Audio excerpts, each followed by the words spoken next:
It's morning already? Oh, Paimon still needs more sleep.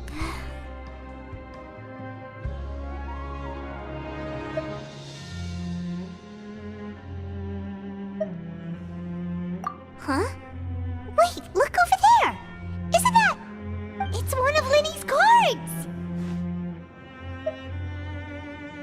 Let Paimon see what's written on it! Maybe you haven't heard, but today is the monthly free day. Everyone has the day off today, which makes it the perfect time to do some investigating. It's been a while since we last talked. Have you been making any progress lately? Let's meet at our usual spot in the factory area before lunchtime. I have new information. Ooh, today's our lucky day. We have the day off. From the sound of it, Lenny's been making progress with his investigation. Wonder what he's discovered. We still have some time before we meet up. Let's talk with the people here for a bit more before we go.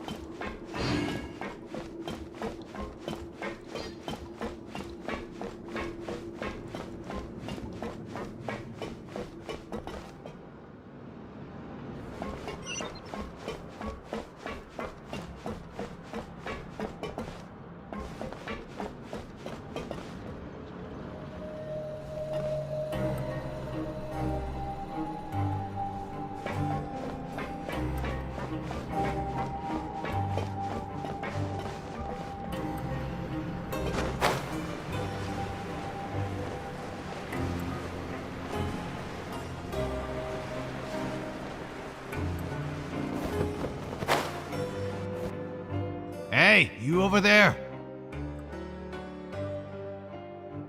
Yeah, you!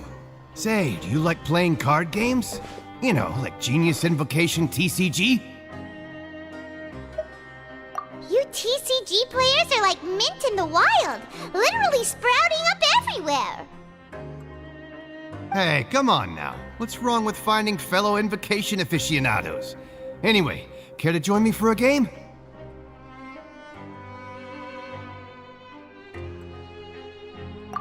All right. No pressure. But why would you be looking for people to play Genius Invocation in a place like this? Don't people usually come here to fight? Whether you're throwing down cards or throwing punches, it's all a competition, isn't it? It's all the same in my eyes. There are lots of card players here in the fortress. When I saw you, I immediately thought, hey, even outsiders from other nations play cards. So I came over to say hi. Sure. Great! Since you've been here longer than us, you need to flex your seniority a little bit, right? Maybe you could start by telling us newcomers some stories about this place. I thought you would have already heard everything by now. All right then, did you have anything specific in mind? Or do you want me to just pick a topic? Why don't you pick? We'll let you know if we've heard it already. All right. Have you heard any strange rumors since you've arrived? Then, did you know that there are some people who are always gossiping over in the corner? There are two guys who are always skulking around in the corners of corridors gossiping. The bigger guy is Quisto, and the skinny one is Lavaroon. People call them the Bombshell Bros. I never really found their gossip very mind-blowing. And it's pretty much just the same stuff that I hear about when I'm at work every day. If you're interested, you can go talk with them. They tend to talk a lot of nonsense, but they aren't exactly bad. Good to know. Do you have anything else to tell us? Let me think. Sounds like you want to hear something a little more tantalizing. Oh, did you know that the Duke was also a convict in the fortress of Meripede before? Huh? Wait, are you serious? That's right. The Duke was an inmate just like you and me. Seems he was exiled here for committing some crime. Who knows how he ended up rising up to become the warden, though. To go from an ordinary inmate to becoming the manager of the whole place? I'm not gonna lie, I kinda respect that. A forbidden zone? Sounds like something that someone just made up. I've never heard of that. Where did you hear about it? It's just a rumor we've been hearing, but no worries if you've never heard of it. Do you have anything else you can tell us? Anything else? Not that I can think of, but I'll be sure to tell you anything interesting I hear next time. You'll have to play a game of Genius Invocation with me first, though.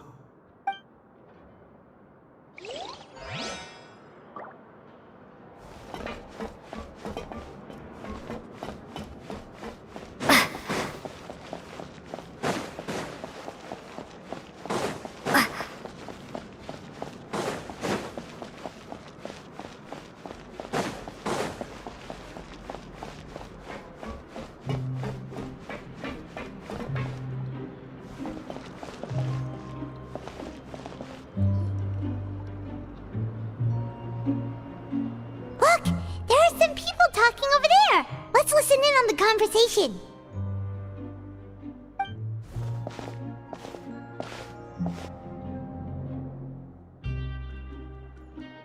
If you ask me, those pompous parasites on the surface act like they're all a bunch of aristocrats. Do any of them give half a hoot about a bunch of dogs like us?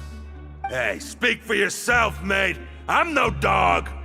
Oh, you think you're special or something? If you're here, then you're just a convict like the rest of us. I've heard that even if you're released after serving your sentence, going back to life on the surface ain't any better. Once a criminal, always a criminal. We're marked for life. I don't buy that. Hey, how cool would it be if the whole world was destroyed by a giant flood and everyone had to start over from nothing? What kind of filthy bilgewater are you spewing? I have family up there. You best shut your sewer hole with talk like that. Listen, things ain't so great on the surface, but who says that you have to leave? I've heard that you can still stay here and work even after you've served your sentence. Not bad if you ask me. Who wants to live in the ruddy overworld anyway? And what makes you think they'd want to hire someone like you? That's one of the great mysteries of the universe, how someone as useless as you is so confident. Whoa. Sounds like they're really unhappy about the overworld.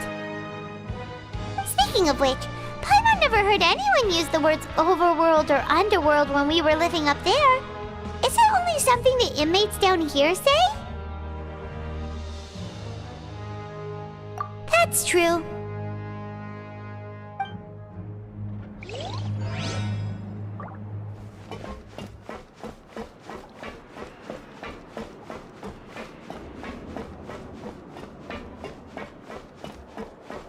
I'll never get a handle on all this paperwork.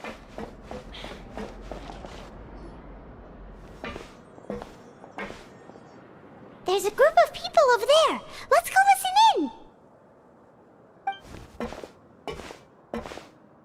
So I said, that's not a faucet. Hey, who are you two? Why'd you come over all of a sudden? Oh, sorry for eavesdropping. Sounds like you were talking about something private. What's the matter? They're just looking to join in on our fun, that's all. Hey, don't pretend like it's okay for them to just interrupt us like that. Yeah, fine. You're lucky we don't mind extroverts that much.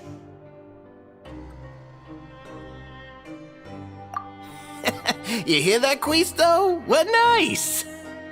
Your expressions tell me you're looking to hear some juicy info, am I right?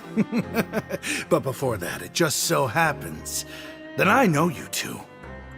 Really? Are we that famous? You're kidding. How often does anyone get a personal tour led by His Grace himself? Practically everyone was talking about it. Word has it that you also caused quite the kerfuffle. A little mistake, huh? I like the way you put it. You see, people with a good attitude can join our group anytime, unlike some of the others here. Your group? I'm Quisto, and this is Lavaroon. People usually call us the Bombshell Bros, but don't worry, we're not playing with bombs or anything. It's just that our information is always so explosive, and we blow minds on the regular. So, you two really like to gossip? Whew, you sure know how to embellish. No, you don't get it. Knowing intelligence will make things better for you here. For example, knowing who's working with whom, who has the latest rumors, who's not getting along. Wouldn't you like to know all that?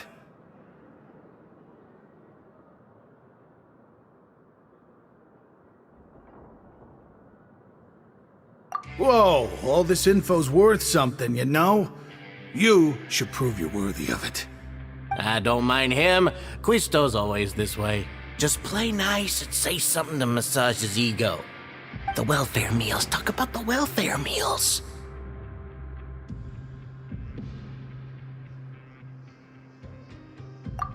Right! That meal we had yesterday was super delicious.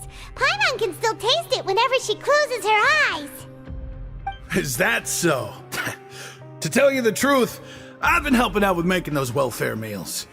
I've been working as a kitchen assistant for about a month and a half now. Oh, so you're the one who made those delicious steaks. Amazing! You could be a professional chef. You are correct. I am a true professional. In fact, I even went to culinary school. But enough about that.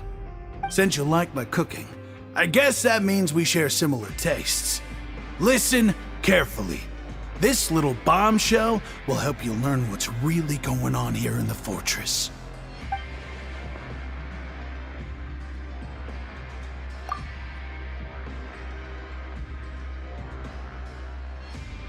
Listen, kids.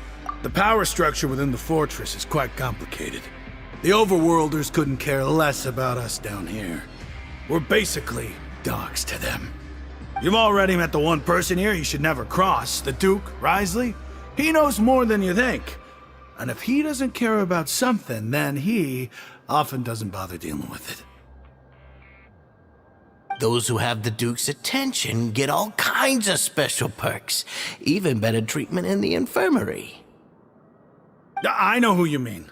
It's that Jurier character, right? I don't think there's anything useful about him at all. Why does he visit the infirmary practically every day? Is it normal for anyone to be going in and out of there so often? If you ask me, he's just faking it to get out of work. But did you know that Jurier was a talented researcher from the Fontaine Research Institute before he came here? There's no denying that. I don't care if he was a researcher that could turn dirt into Mora. Once you're in the Fortress of Meripede, you're just another inmate like everybody else.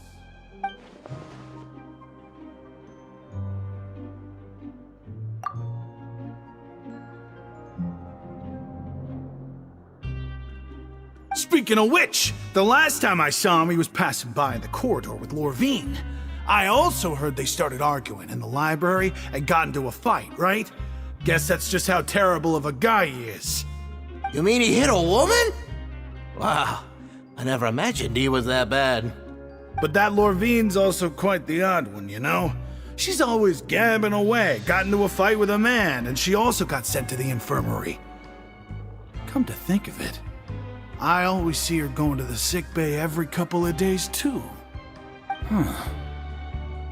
Wait a second. You don't think? Do you think could it be that they're secretly meeting there to go on dates? But it's really hard to imagine. After all, I do remember seeing Lorvine beat Jurier to a pulp that one time. And we might be overthinking things.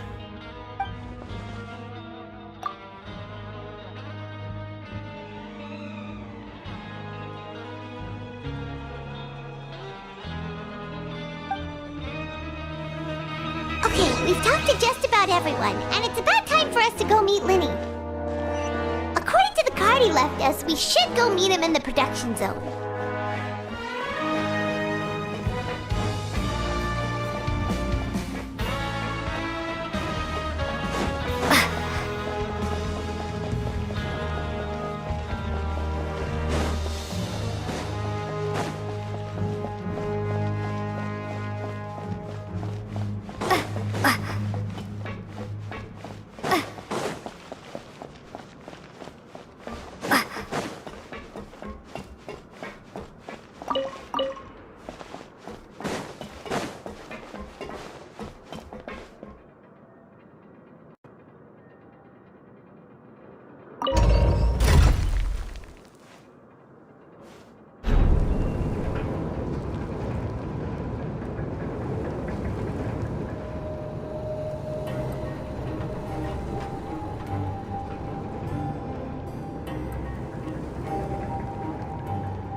Learn the safety rules by heart. What was the second part?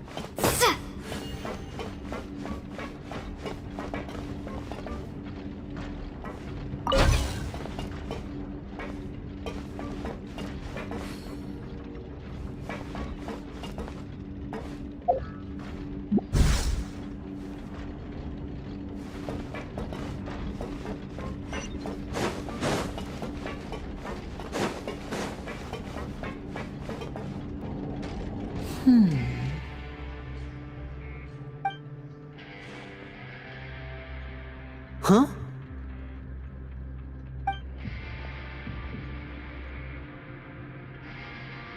That look in your eyes. You found something? Hey, this is no time to be modest. Just tell him we found a boatload of information. Oh, as expected of the legendary duo, you have my full and undivided attention. Huh. I'd have never guessed that myself. The rumors swirling about this place are unreliable after all, and Master Child probably went missing because he found a way out. He is a harbinger after all. I suppose he's much more resourceful than I initially gave him credit for. Unfortunately, this isn't enough for our final report to Father. We need to find out Master Child's exact whereabouts. Father told me that even though Master Child said he was just coming to Fontaine for a vacation, he actually had some personal reasons.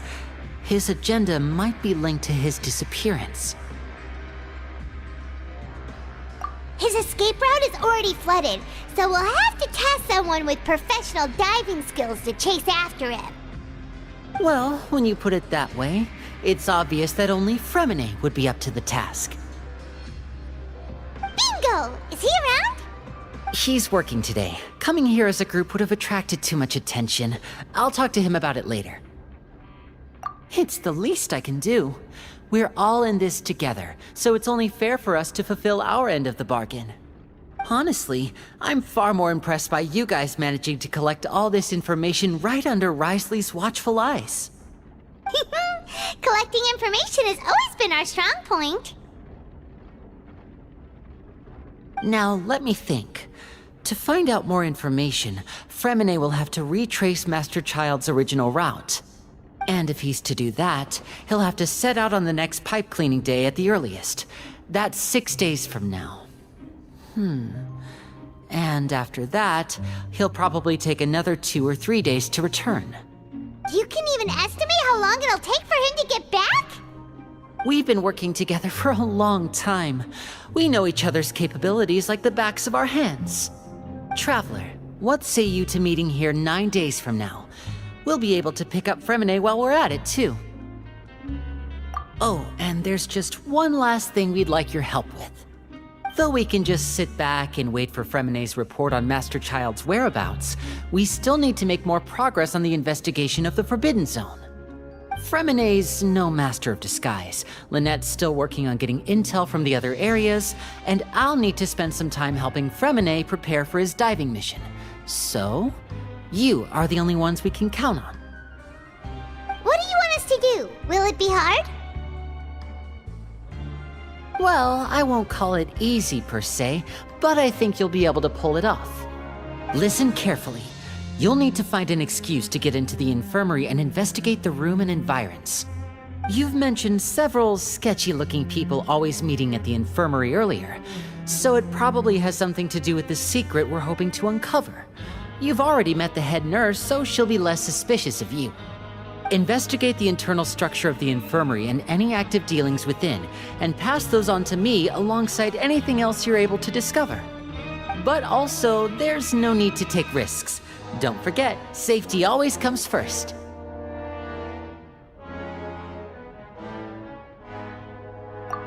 My apologies. I just started rambling out of habit. It was almost as if I was talking to my younger sister. But that's not a bad thing, right?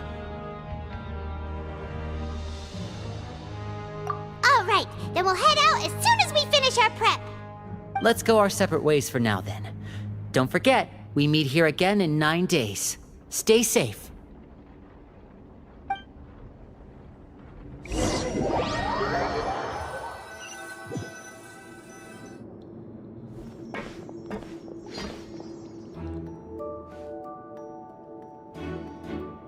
Hey, stay here for now. Paimon will take a peek.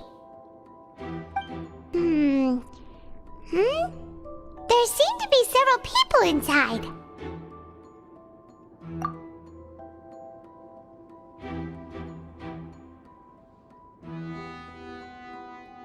Right. I feel like this. It's not impossible. Whoa.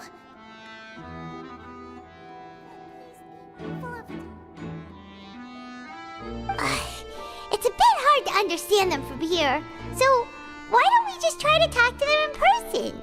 Let's go as soon as you're ready.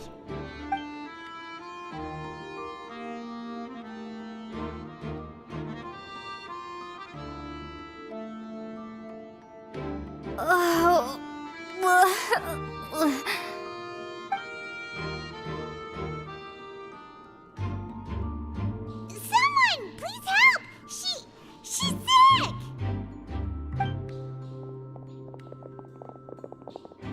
Whoa, are you okay? Oh my! What's wrong, little one? There's no need to panic. Take a deep breath before you begin. The traveler started complaining of a stomachache, and then nausea, and then collapsed onto the ground. Paimon doesn't know what to do. Freezing limbs, twitching fingers, and pale complexion.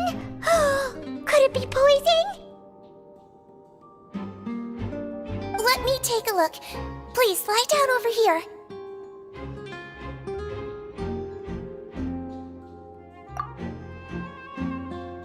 Don't worry, I'll get you to the bed safely.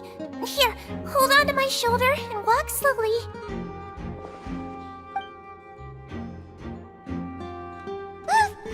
You can do it, traveler!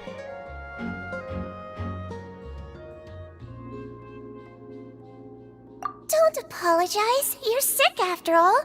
Now, please relax. I'm just going to do a preliminary checkup on you.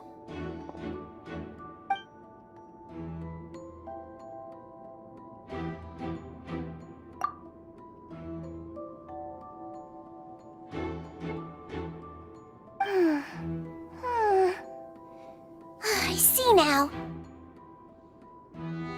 My checkup has confirmed that she's not in any mortal danger. That's our worst fear out of the way. Eh? Oh, that's good. But... I'll continue my diagnosis of the patient now. Please, relax and take a deep breath.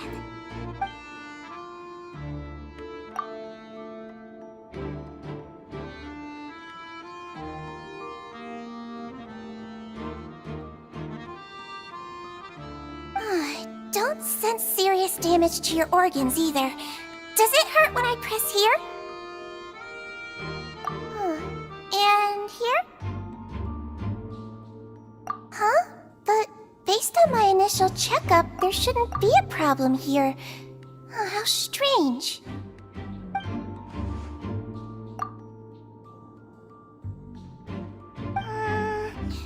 What about here? Does this hurt? Oh, I understand. So that's what it is. I think you just ate something that disagreed with you. That's all. Nothing too serious. Outside of a pretty bad stomachache when it decides to act up. So that's what it is. Thank goodness it's not anything more serious. And there have been other inmates complaining about the food recently. I'll inform our head chef, Mr. Woolsey, of this problem as soon as possible. Congratulations! The health risk is incredibly low, so you should recover within a couple days. Why don't you take a rest here while I go get some medicine for you? Miss Levine, I'll have to trouble you to help me look after this new patient while I'm gone. Very well. And she hopped away just like that.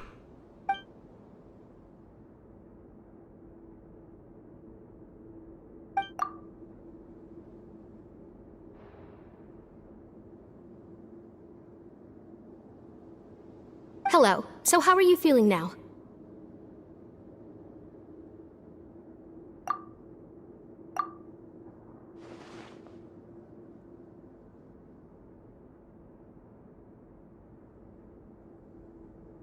Her stomach aches really bad. She was stumbling about the whole way here, so Paimon's really worried. If Miss Sijuin says it's not a serious problem, then there's no need to worry. She's the best medic we've got down here. But it also looks like she's the only medic you've got down here. Well, that's true. What do you mean, that's true? That's really misrepresenting the situation. Of course I can't speak for the whole fortress, but it's not like everyone imprisoned here is useless, you know? Though they may have committed crimes and gotten locked up here as a result, they still know a thing or two about medicine, and they help Miss Sishuin take care of the sick and injured. Yeah, you're right. But did you have to lecture me about it in front of another patient? Aren't you a patient too? Where did all your energy come from? That's correct. Sorry, I got a bit ahead of myself. Are you two also sick? We've been sick a while. I come back every once in a while for checkups, and to pick up the medicines Miss Sijuin prescribes for us. That's just the nature of chronic illnesses. As for her... you could say she fancies herself as Miss Sijuin's capable helper because she learned a bit of medical knowledge ages ago. Please watch your mouth, Mr. Jurier. Don't forget that you are the primary reason I have frequent heart palpitations. Hey, don't start arguing now! Please, keep it civil at least!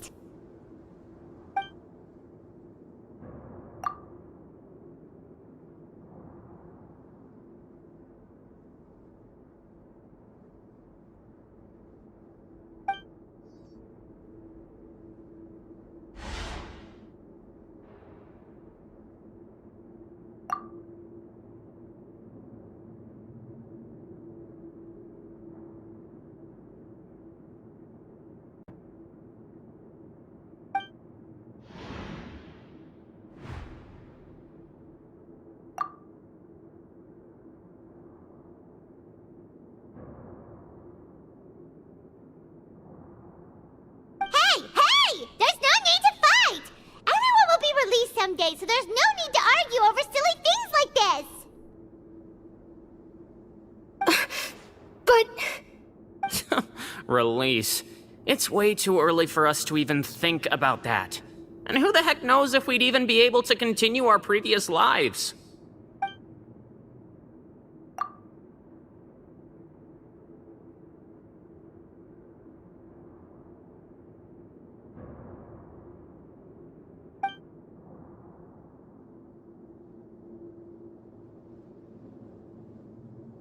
Please allow me to end this boring and useless conversation.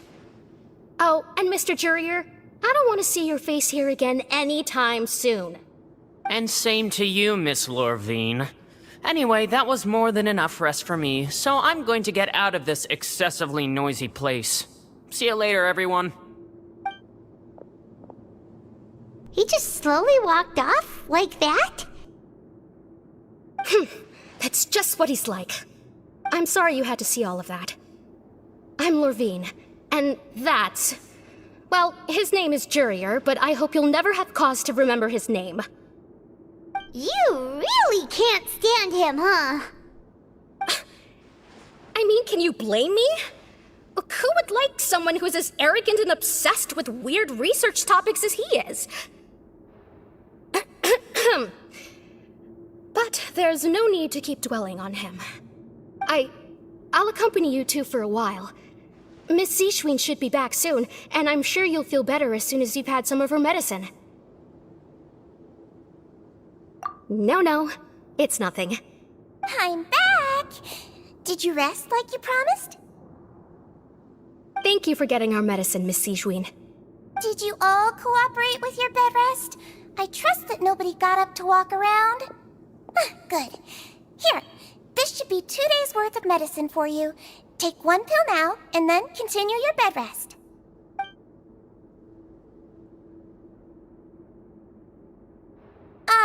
Miss Lorvine, I left in a bit of a a hurry just now. Do you still remember if we discussed the color of the pill that you should be taking today? I remember. You said it should be yellow.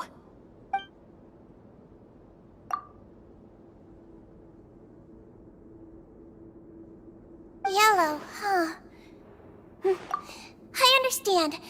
These are yours. Please, make sure to go to bed early after taking them tonight. You'll benefit from a good night's sleep. All right, then I'll also be on my way now. I hope you feel better soon, too. See ya! I'm going to fill out your medical record now.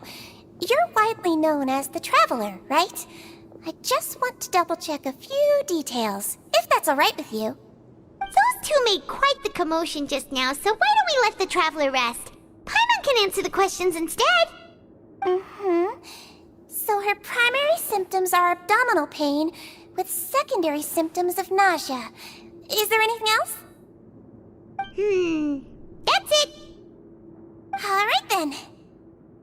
Is there anything we should know besides to take the meds? No, her base constitution is quite good, so I'm sure she'll recover quite quickly after taking the medicine. Please, make sure to stick to bland or less stimulating foods, and don't stay up too late at night. Got it! Paimon will hold the Traveler to that for sure.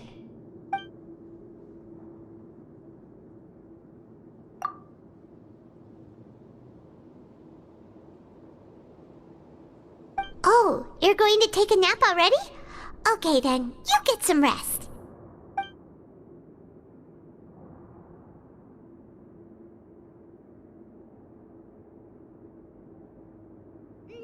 We've been to lots of places together. She may look a bit under the weather now, but she's actually super strong. Oh, so you're the best of companions. Well, don't worry, she'll recover soon.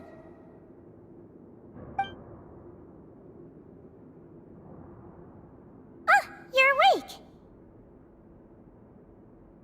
How do you feel? You slept for a really long time, but we never left. Well, now you can go back without a worry in the world. Remember to take your meds regularly, and remember bland foods. Thank you, Miss Sijween.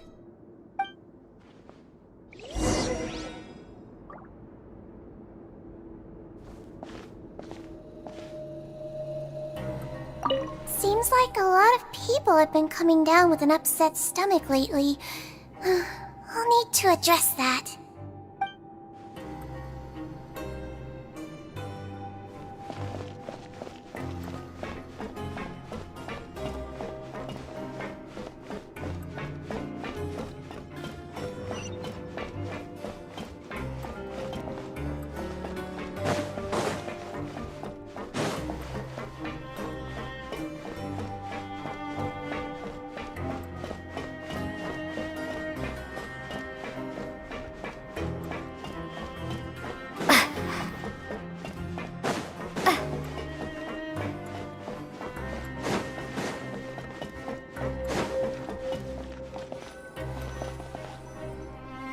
You really are something. To be able to fall asleep like that and even sleep talk the entire time, you scared Paimon half to death! No, but you kept mumbling things along the lines of, Pyron, go take my grilled fish and put down the Adeptus Temptation now! Paimon talked with Sijween the entire time you were asleep. She seems like she's just a sincere nurse, and Paimon didn't notice anything unusual in the room. Are you sure we're not going off track with the infirmary?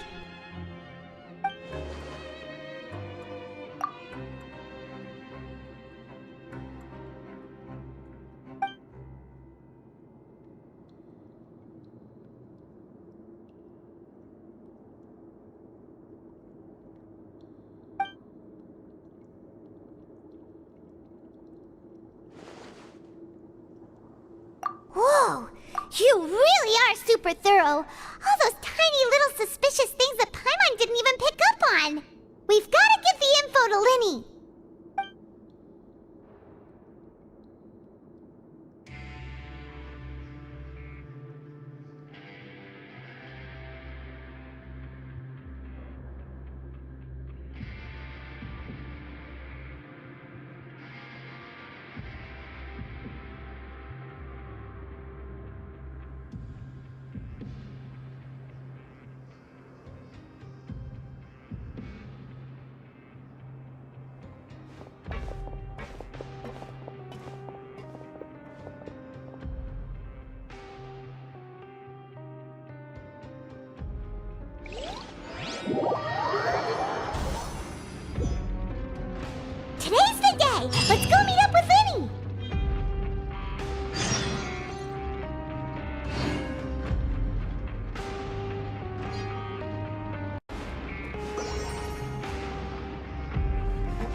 safety rules by heart.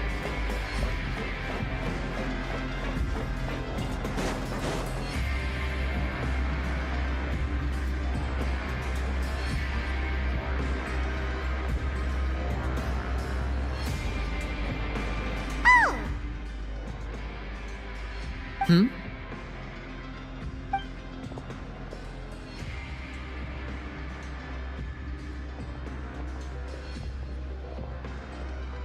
Did you two run into any trouble over the past few days? No, we just worked our shifts according to the schedule. Nothing weird happened. That's good. That means you didn't raise any suspicions when you infiltrated the infirmary. We've taken a look at the slip you've sent. Fremine successfully left the grounds via the pipes 2 days ago, and as of last night, Lynette has also infiltrated the infirmary after faking an illness. Wait, why is she getting involved as well? You already went above and beyond when you scoped out the infirmary. To put it more bluntly, even if we were to view that as something you did in exchange for Fremine's help, you've already done more than enough. Infiltrating a guarded stronghold is a different kind of job from a one-off investigation. We want to avoid using the same faces over and over and reduce the amount of suspicion that will fall on any given person. Lynette also felt like you have already taken the first step for us, so she should be the one to finish the job. So that's what Lynette thinks. Oh, Paimon hopes everything's going well for her. Perhaps that's true. You're both very good people, and we've come to appreciate that more than anyone else. Unfortunately, there's still one thing that could get between us, lest you've forgotten. The matter of our respective loyalties. You've mentioned before that you've had some run-ins with the Fatui. I can understand that feeling, so I assume you're just helping us out of the kindness of your hearts? Well, everyone could use some more friends. We'll be counting on you to help us in the future, too. Since I see you as friends, then it's even more important for us to protect you from any peril. Fremine and Lynette feel the same way. Glad to hear it. Then, let's go check on Lynette before Fremine returns. If everything went well, then she should be wrapping up her investigation right about now. Is now really a good time to go over? According to my observations, Sigewinne always spends around half an hour away from the infirmary right before lunch. Lynette knows this as well, so this should be a good time to meet up with her. Also, I'm her brother, remember? It's only natural for an older brother to care about his younger sister's well-being. Okay, then let's head over right away.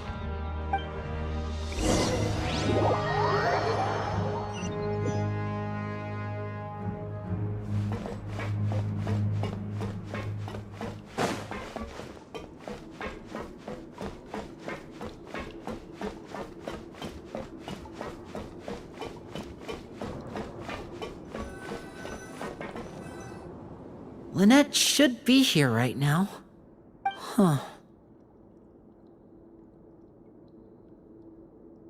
Strange. Lynette? As expected, Sigewinne isn't here, but why isn't Lynette here?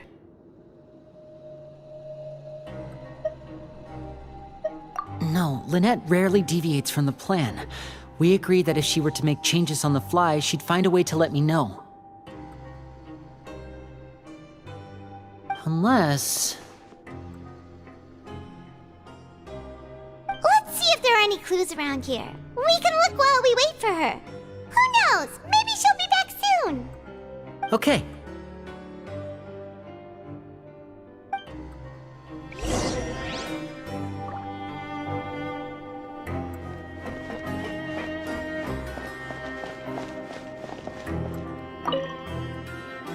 There are some books here and a few files. They all look like medical records. Advanced nursing, how to raise the spirit of your patients, a quick guide to the psychology of emotions, and the meaning of laughter. These sure are some interesting books. Who knew Sigewinne would be interested in these kinds of things? She even has books on understanding people's motivations and feelings. Is it because she's a Melusine? Or does she have a need to understand her patient's emotional state? Seems quite normal to me. These are skills that would come in handy for a nurse from time to time.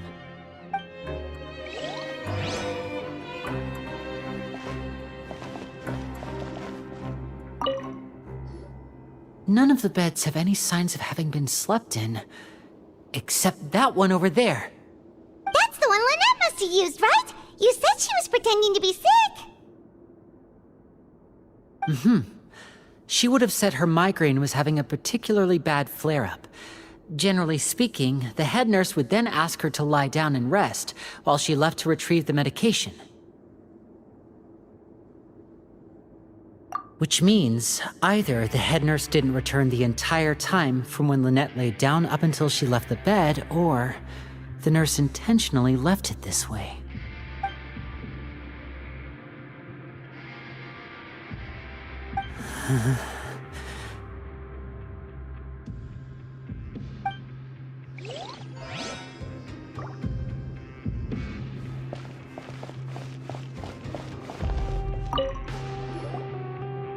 This is it! We saw it before! Wait, this thing? It doesn't look like it's been disguised that well.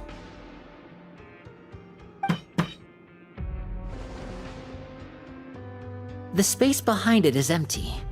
From its size, I don't think it's an entrance that is meant to be taken apart. There's probably a mechanism around here somewhere. Could Lynette have tried to get inside? But if that's the case, she would have contacted me for sure.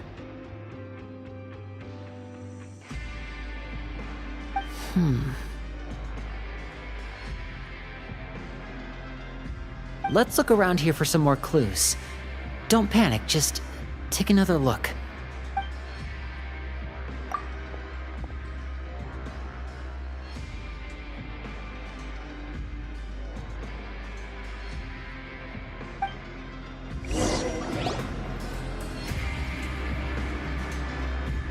Hey, you guys, there's a slip of paper over here! A slip of paper?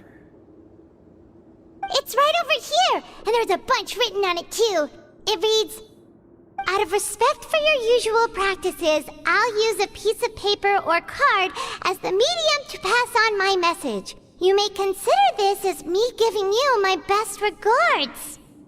This is... Is that all? The back! This is... Show me! Now!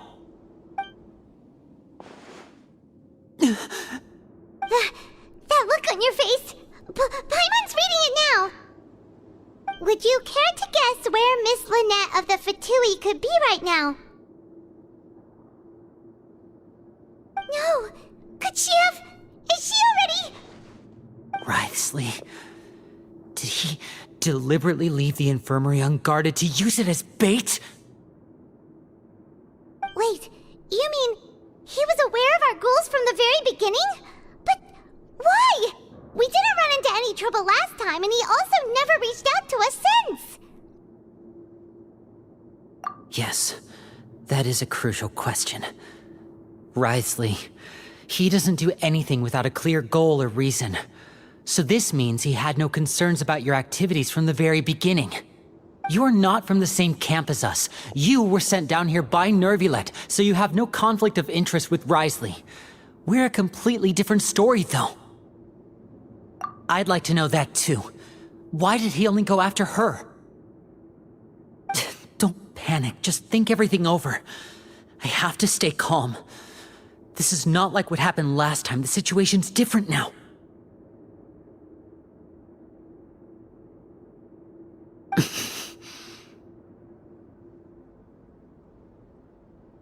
Wait, you're right. Wait, but that means... The fact that Fremine was able to leave the grounds, could Wriothesley have let him go as well? But what does he gain by letting Fremine leave like that?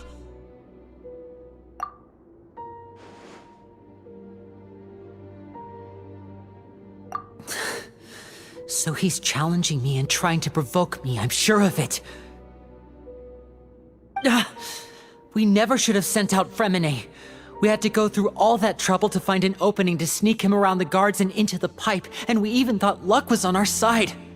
If Wriothesley let him leave on purpose, then he's probably in a terrible spot now as well. Lenny's getting more and more panicked. We have to calm him down.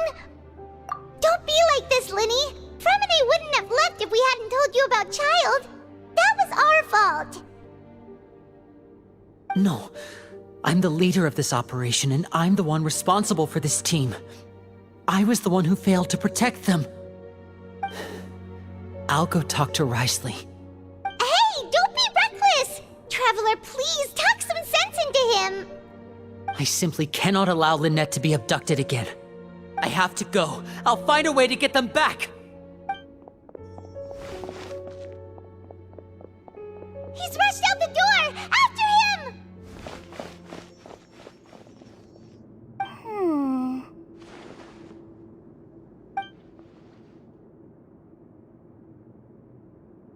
Right. I feel like we still have some room to make changes on these details. It's not impossible, but it'll require extensive testing. Is that so? Very well. Then please be mindful of the time. Huh? Is someone? Pack everything up. Whoever's outside is eavesdropping. They'll probably come in once we stop talking. Someone! Please help! She's sick!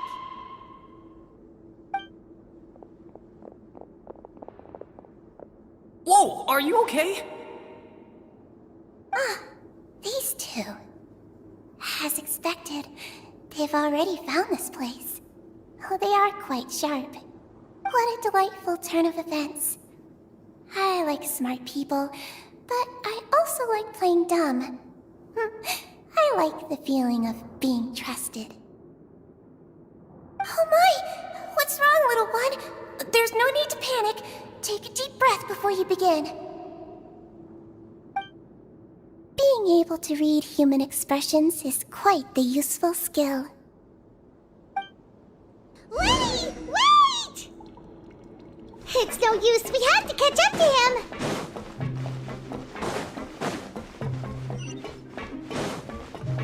He's already out of sight. How is he so fast? Let's go head him off at Wriothesley's office.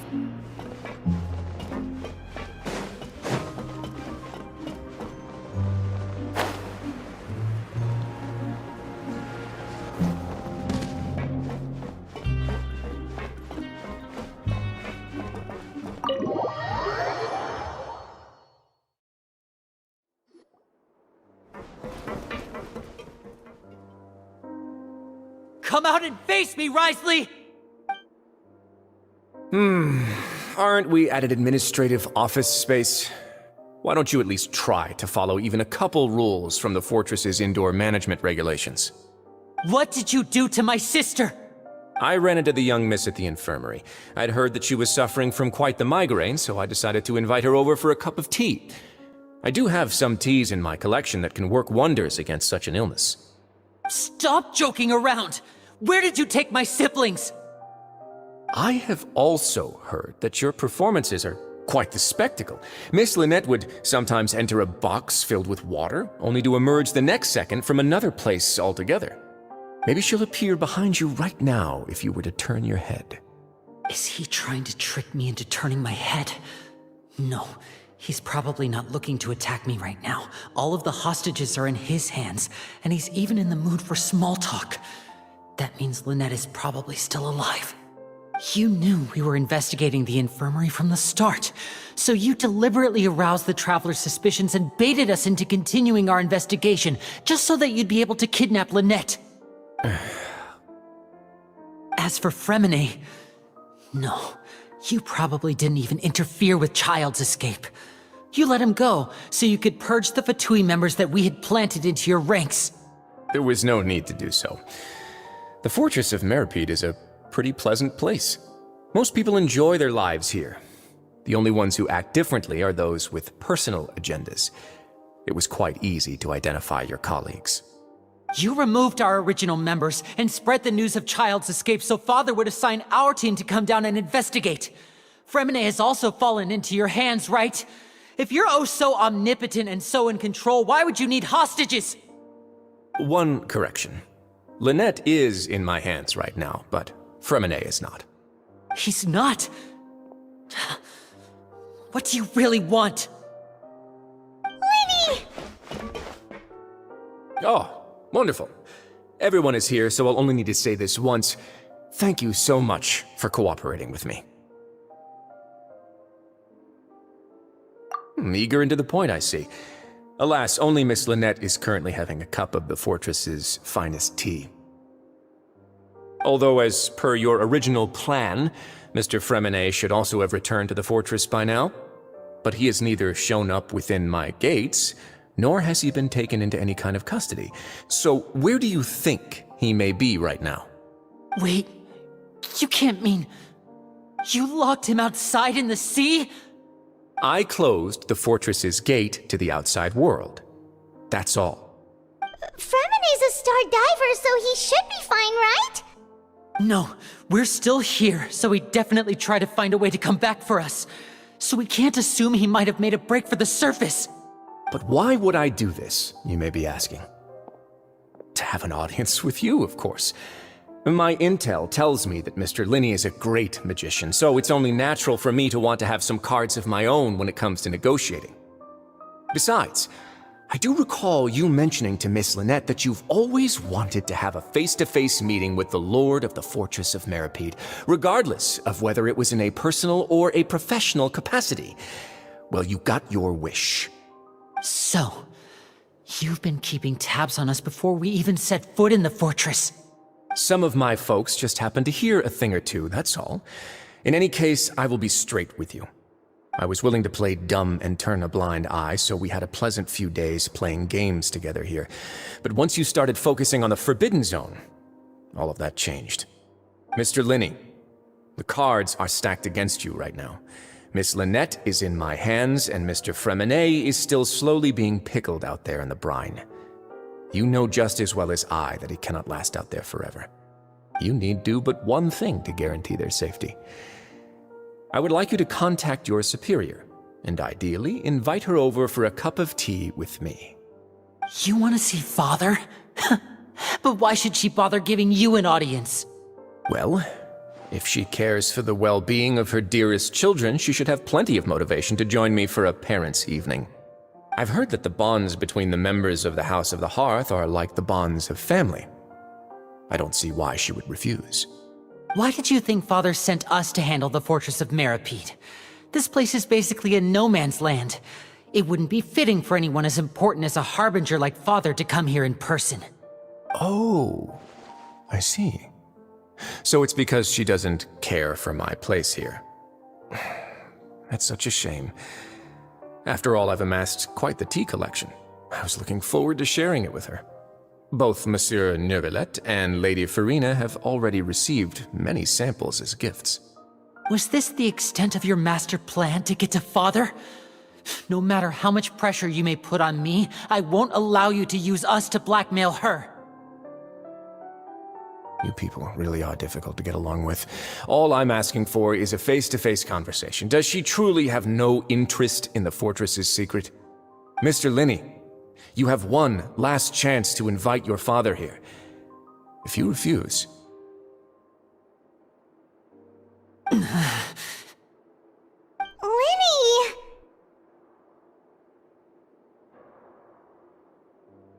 Instead of asking why I'm doing this, why don't you try to see things from my perspective for a second? From the very beginning, the Fatui has been actively infiltrating my fortress. I gave you a warning by cutting off the first few operatives I found, but that only caused you to double down. Had you given up on the fortress then and there, I'd have no reason to want to talk. Mr. Fremine left the fortress on his own, and Miss Lynette tried to pry out my secrets right in front of me. No matter how you look at it, the responsibility for this falls on you. I I shouldn't ask Father to do anything because of us. 6, 5, Wait, 2, 1. Time's up. It really is a shame, Mr. Linney. Risley! Negotiations have broken down. Please leave, ladies and gentlemen. It's time for my afternoon tea.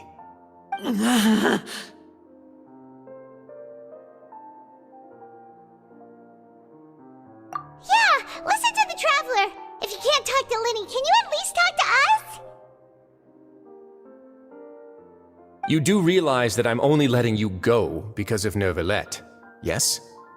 You're here helping him out, and I've already done my best to stay out of your way. But that doesn't mean you can just do whatever you want. The fortress may be small and remote, but it still has its own set of laws.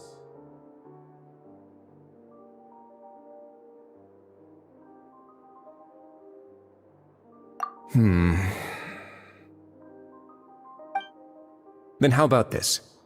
Those who are capable deserve respect. You've spent quite some time investigating my home turf by now, so why don't you tell me a thing or two about what you found, I'll ask you 3 questions. Answer all of them correctly, and I'll agree to your request. Question 1. Regarding the hidden rules of the production zone, what is the truth behind the one about not being allowed to work for 3 days in a row?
I've been told that the infirmary is always empty for the half hour just before lunch. But what could Sigewinne be doing during that time? The Fonta promoter has been struggling because he doesn't recognize the real value of coupons. Meanwhile, the Duke believes that only idiots who don't understand the value of coupons would spend them on Fonta. We often see Miss Sigewinne observing the prisoners at work near the production zone. It seems like she can perceive the general state of a person's health just by looking at them. Fonta's internal reports suggest that they're starting a new trial of an unnamed and unpackaged product. But the product has to undergo a trial because even Fonta's own employees have a lot of reservations about it. The research notes said that the Melusine race perceives the world very differently from humans. Because of that, the Melusines have also developed a sense of aesthetics that appear rather strange and alien to humans. According to Collins, the Pancration tournament only took place because the Fonta company sponsored it. The company must want a return on their investment as well. We often see Miss Sigewinne observing the prisoners at work near the...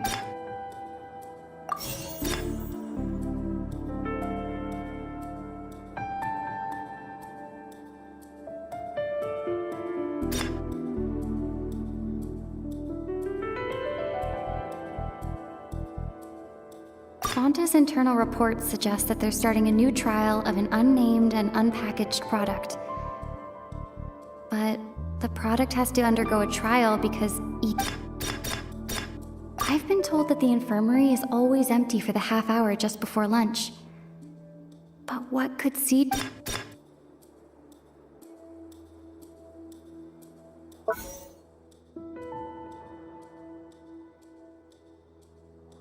We often see Miss Sijuin observing the prisoners at work near the production zone. It seems like she can perceive the general state of a person's health just by looking at them.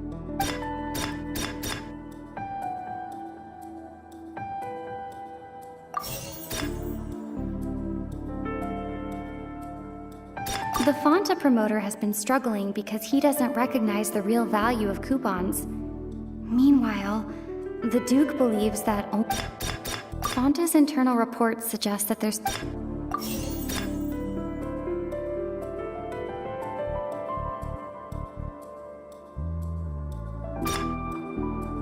The research notes said that the Melusine race perceives the...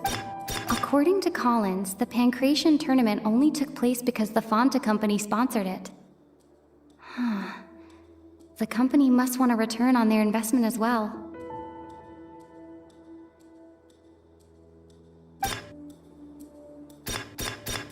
The Fanta promoter has been struggling because he doesn't recognize the real value of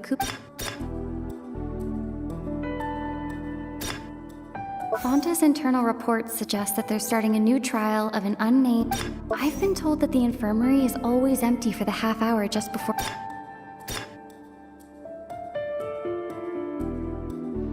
We often see Miss Sijuin observing the... Fanta's internal reports suggest that they're starting a new trial of...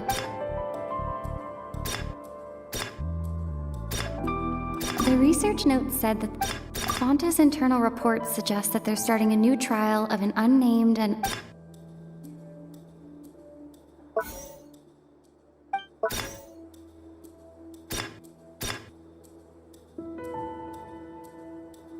According to Collins, the pancreas...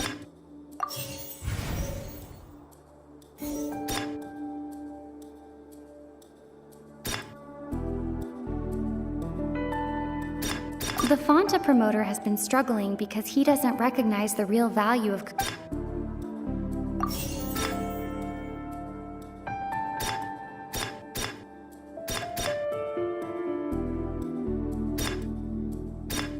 Fanta's internal reports...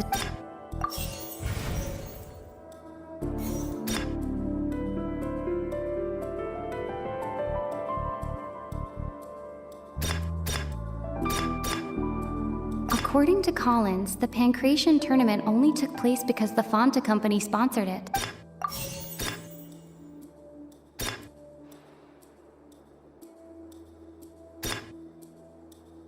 The Fanta promoter has been struggling because he doesn't recognize the real value.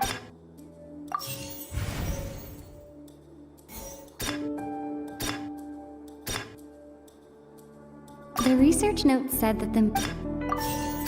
I've been told that the infirmary...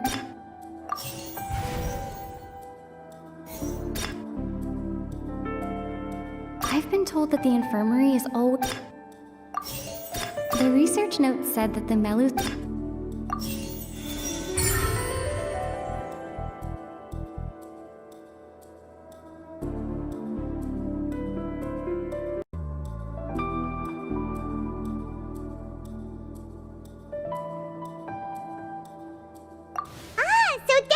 Going on. Paimon understands it now. Who would have guessed? The hidden rule of the production zone. People are not supposed to work 3 days in a row, and if they do, they'll get strange meat in their welfare meal. At first we thought this strange meat must have something to do with the people who disappeared, but in reality, they were all prepared by Sijuin, the head nurse. She often visits the production zone to observe the workers' health and makes a note of anyone who has worn themselves out after 3 full days of work. Out of her sense of duty as the head nurse, as well as her genuine concern for the workers' health, Sijuin visits the cafeteria right before lunch and cooks an extra dish for those who can use the stamina boost. Sijuin has only the best intentions with her surprise gift and doesn't want anyone to find out about what she does. However, unfortunately, Melusines as a race perceive the world differently from humans, and their sense of aesthetics is even more alien to us. The recipients of her lovingly prepared special meals cannot taste the care within and usually just freak out. Are we on the right track? Not bad. You've uncovered Sijuin's secret and even guessed her intentions correctly as well. It's nice to know that her efforts have not gone unacknowledged. All right, now for my next question. There are also some hidden rules in the Pancration Ring, including the one that you're not allowed to support both sides of a fight. Why is that?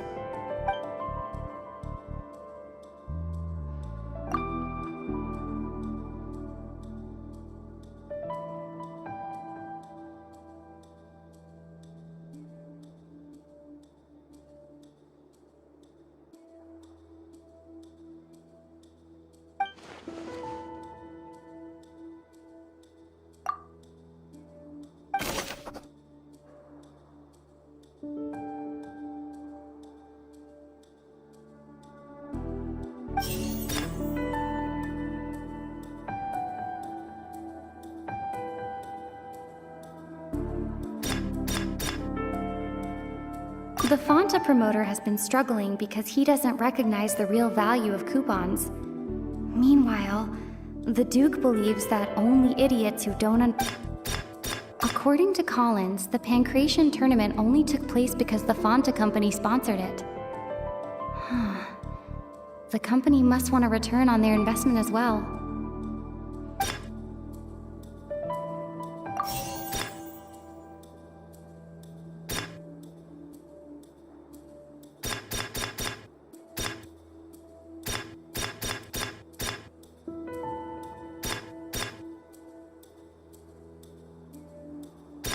The research note said that the Melusine race perceives the world very differently from humans.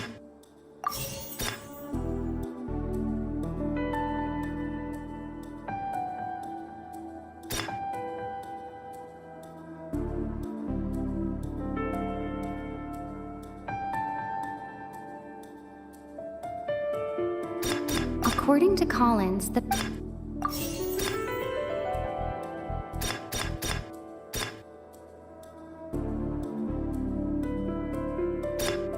Fanta's internal reports suggest that they're starting a new trial of an unnamed and unpackaged product. But the product has to undergo a trial because even Fanta's own employees have... According to Collins, the Fanta's internal report...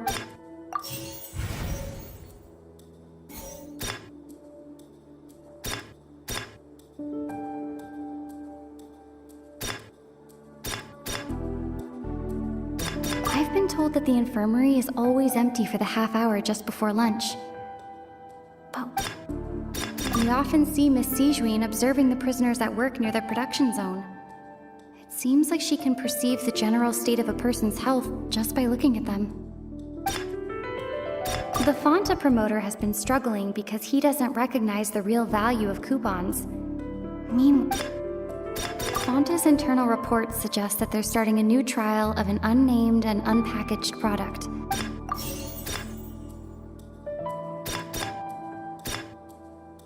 The Fanta promoter has been struggling because he does...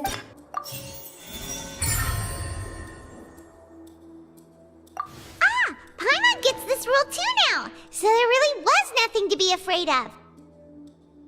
That hidden rule of the Pancration Ring is about how, people are not supposed to bet on both boxers at the same time. And if they do, they'll receive a package containing a strange, blood-colored liquid. People get scared when they see it because they've subconsciously begun to associate it with the missing boxer. But really, it's just a bottle of the latest yet-to-be-named and packaged new Fanta trial product. A blood-red drink. It's no wonder even Fanta's own staff were questioning the company's decision-making.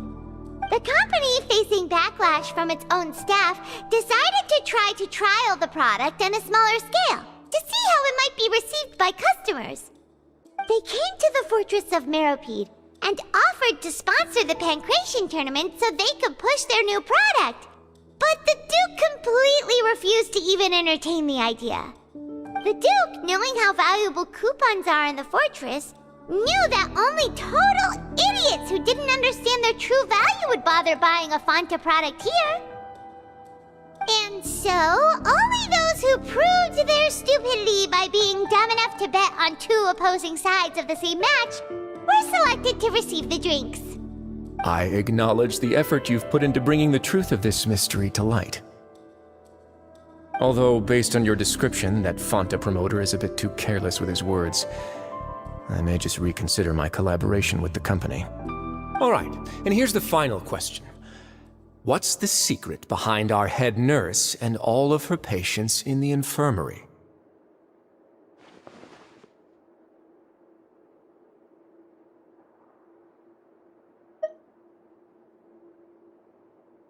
Stop your cruel and pointless games, Risley!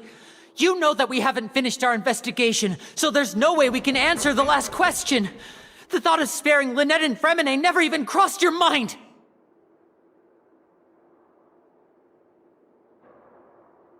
You'll pay for this! Ah! Lenny, are you alright? Oh, close one. I owe you, Sigewinne. That was a fantastic shot. It was nothing, Your Grace. Sigewinne? Though this gun may look like a toy, it's actually fully functional, as I just demonstrated. Sigewinne... You...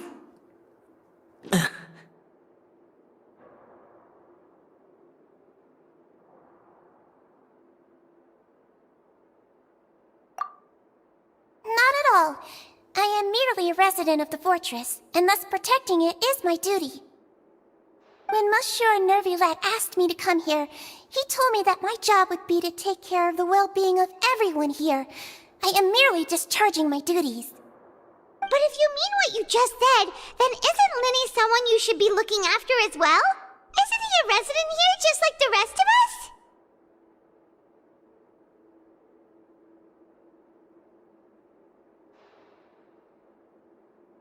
But I really am just doing what Monsieur Nervillette told me to do. Everything I did, I've done to protect them. Had I not, they would be in far more dire straits right now. His Grace knows it too, right? Your Grace? Mind proving my innocence to them? My dear Sigewinne, whatever shall I do with you? Would it have killed you to just wait another minute or two? Well, it's nearly time after all. The way you do things can be truly frustrating sometimes, Your Grace. I figured I should try to talk some sense into you. What are you talking about? What time? Take me if you want. Let them go. How touching. Can you just give me one more minute? Don't be like that, Your Grace. All right, everyone, calm down. 2 more visitors will be arriving any time now. I'll go get a cup of tea. Miss Sigewinne, I leave Miss Lynette in your care. You... What are you doing? I believe I hear footsteps.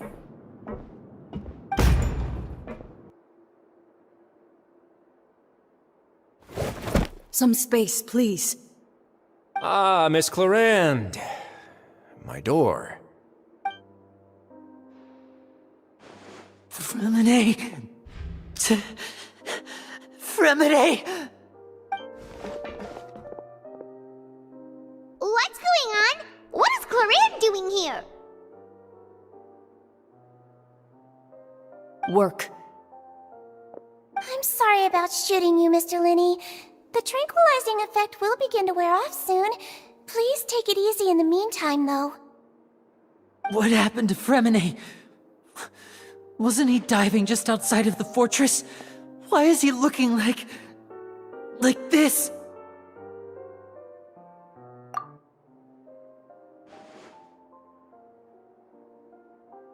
A flushed face, an accelerated pulse.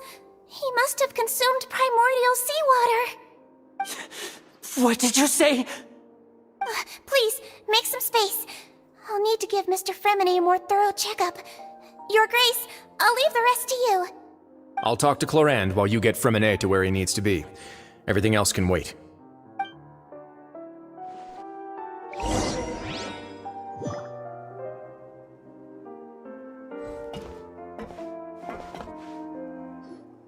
What's that look on your face? I thought I made good time on the way back.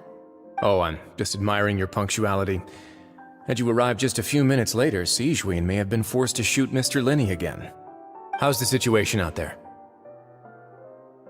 The water has changed. It's pretty much as expected. The concentration of primordial seawater has increased significantly. I was only out there a short time, so it wasn't too bad. But if one were to stay for any significant amount of time... well, you can see how that boy's doing. Where was he when you found him? The abandoned zone at the end of the pipes. A good distance into the water. Closer than I thought. He must have recognized it early on and tried desperately to swim back. Locking the door was necessary. I don't think we could have saved two. Well, I did try to convince him that I had my reasons. Never seems to work, though. It would probably work on Neuvillette. He has a knack for picking out who had good intentions, even when the outcomes were all terrible. It's a bad sign if you're having to plead your case to Neuvillette. Want some tea? Not particularly. If you want to drink some that badly, just say so. Fine, I'd like to get some tea. Want me to get you a cup too, since I've already made it? Might as well then, I suppose. Actually, do you have a towel? I would like to dry my hair.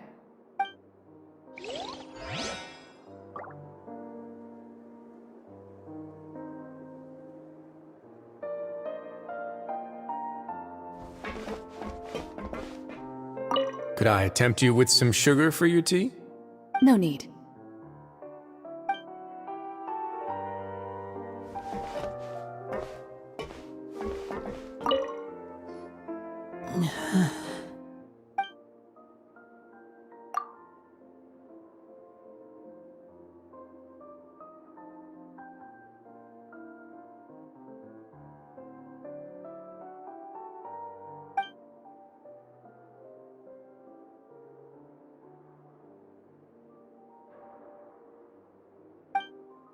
How is he? These symptoms are probably caused by an acute ingestion of a large amount of primordial seawater. Still, his condition is not critical. Of course, it would be best if he stayed for further observation. But let's leave him here for now, and move him to the infirmary once he's recovered a bit more. Sorry. I am aware that the infirmary may not be your favorite place in the world at the moment. We do only have a single clinic in the fortress, however. Why would he ingest a large amount of primordial seawater after leaving the fortress? How could that possibly happen? Please, look after Mr. Freminet for the moment. I'll go fetch some medicine and a respirator. Oh, I'll bring Miss Lynette back with me. Where is she? How is she right now? Oh, she just took a nap in an empty room after I tranquilized her. If my calculations are correct, she should also be waking up right around now. You might not believe me, but His Grace and I actually made some snacks and tea for her.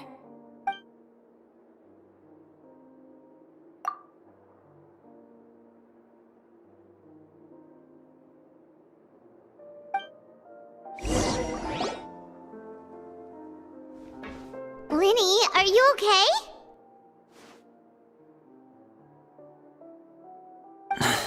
I'll be fine. They're all here now. Don't worry about me.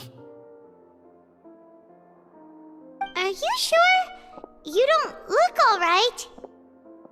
My hands and feet are still a bit weak, but that's probably just the residual effects of the tranquilizer shot. I'm back, everyone. Lenny! Oh, Traveler, Paimon, you're here too. Freminet? Is he... He'll be fine. But for now, please help me lift him up.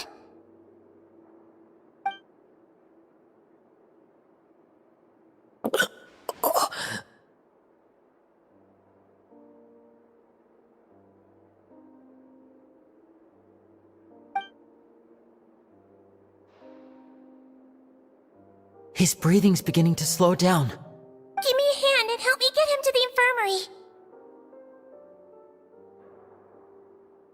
Yeah, I'll take him from this side.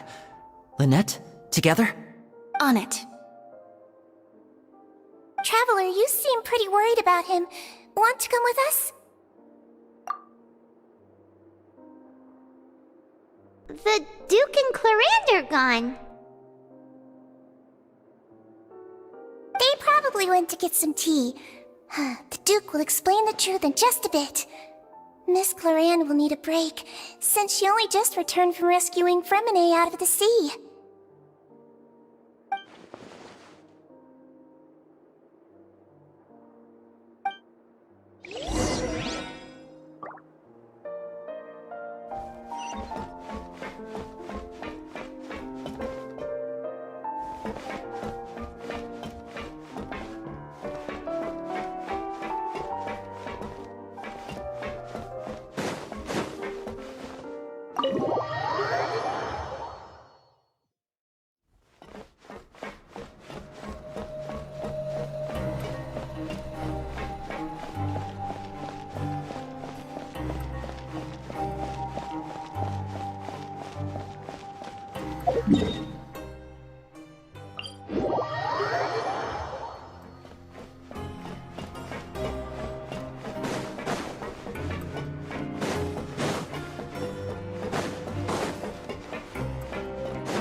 He's awake.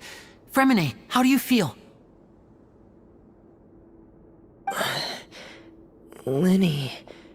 Lynette. We're all here. Where am I?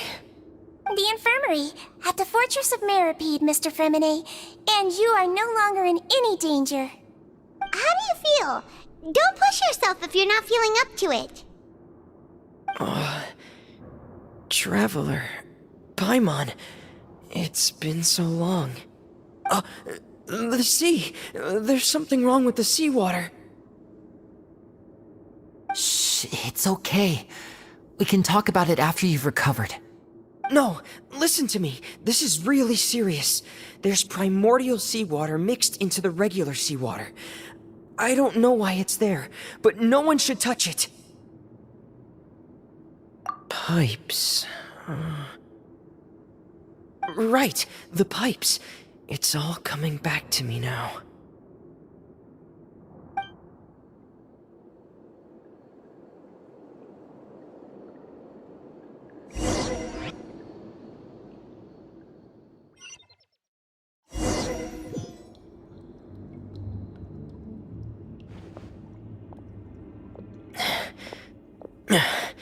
I'm in.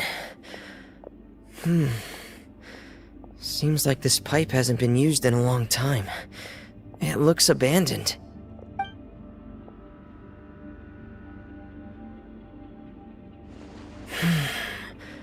Where could Master Child be?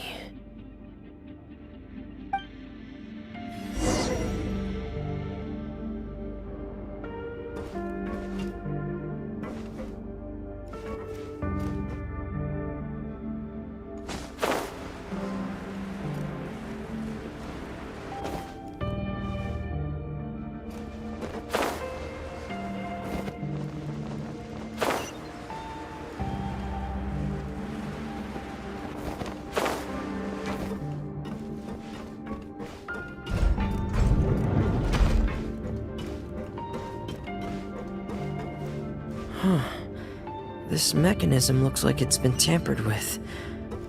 Could he have done it?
getting stuck on something.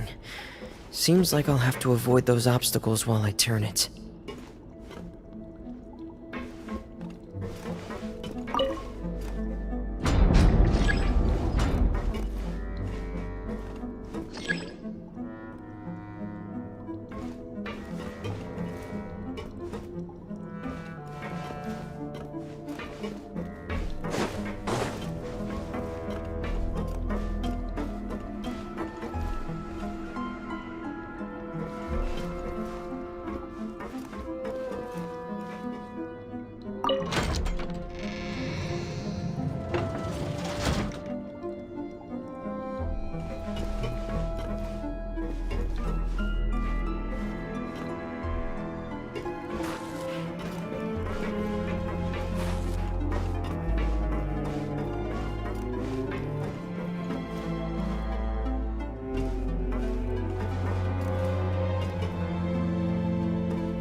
This is where the water starts.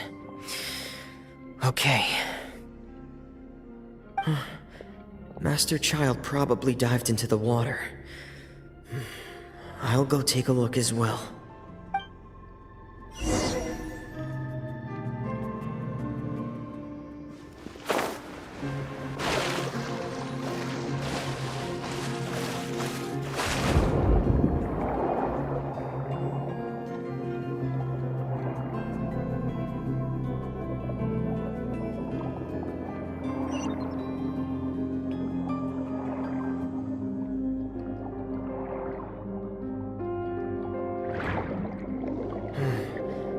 The vegetation here is a bit more sparse.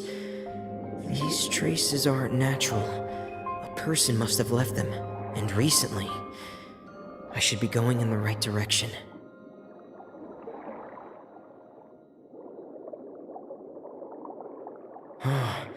There are traces here too. I need to keep going. Huh? The traces are gone. But I don't see where he could have gone from here. Wait. What the?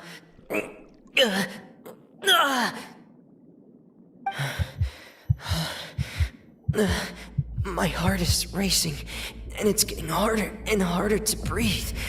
What's going on?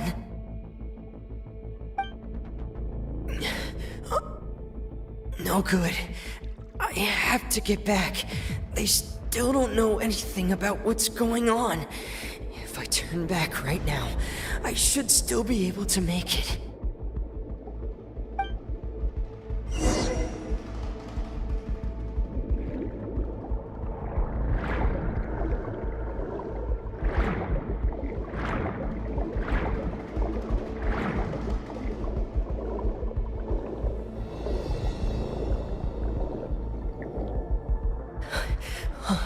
I can't die here.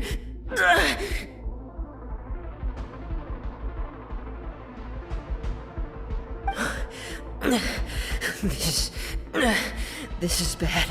I'm feeling worse and worse, and I'm still underwater.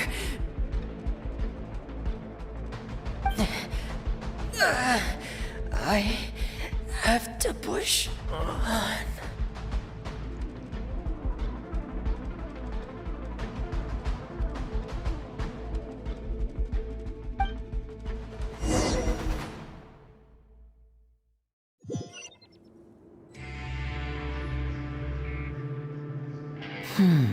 So, in other words, the trail you were following vanished, and you had no idea where Master Child could have gone, but there was also no obvious place for him to have disappeared to.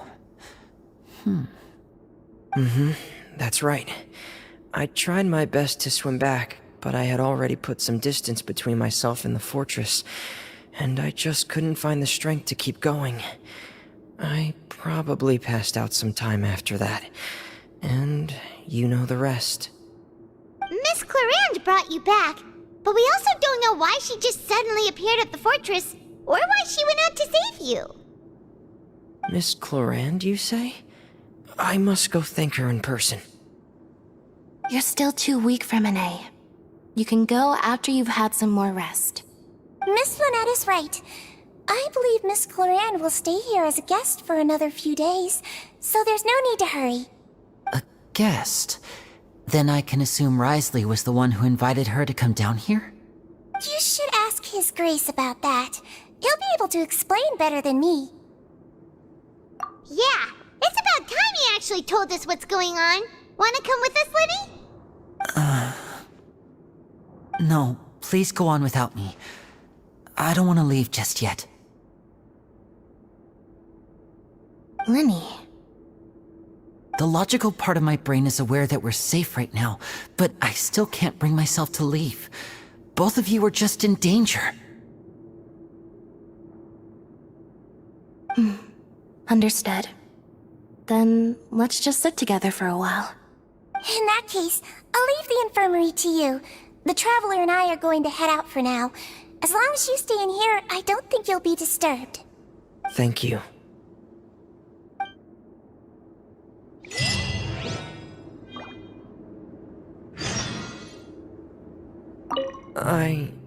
I'm so sorry, Lenny. I'm also really sorry, Lenny. I should have been more careful. Don't say that. It was all my fault. I was the one who should have been more careful. You two were nearly... If I was stronger, maybe I would have already found Master Child. No, how can you say that? Huh? I'm sorry. What I'm hearing is, we all dropped the ball at some point during the mission, so the responsibility falls on all of us. Isn't that right? Yeah, that's right. It's on all of us. Lenny, we understand that you're worried about us, but we're worried about you as well. Please don't blame yourself. We want you to keep your spirits up. Yeah.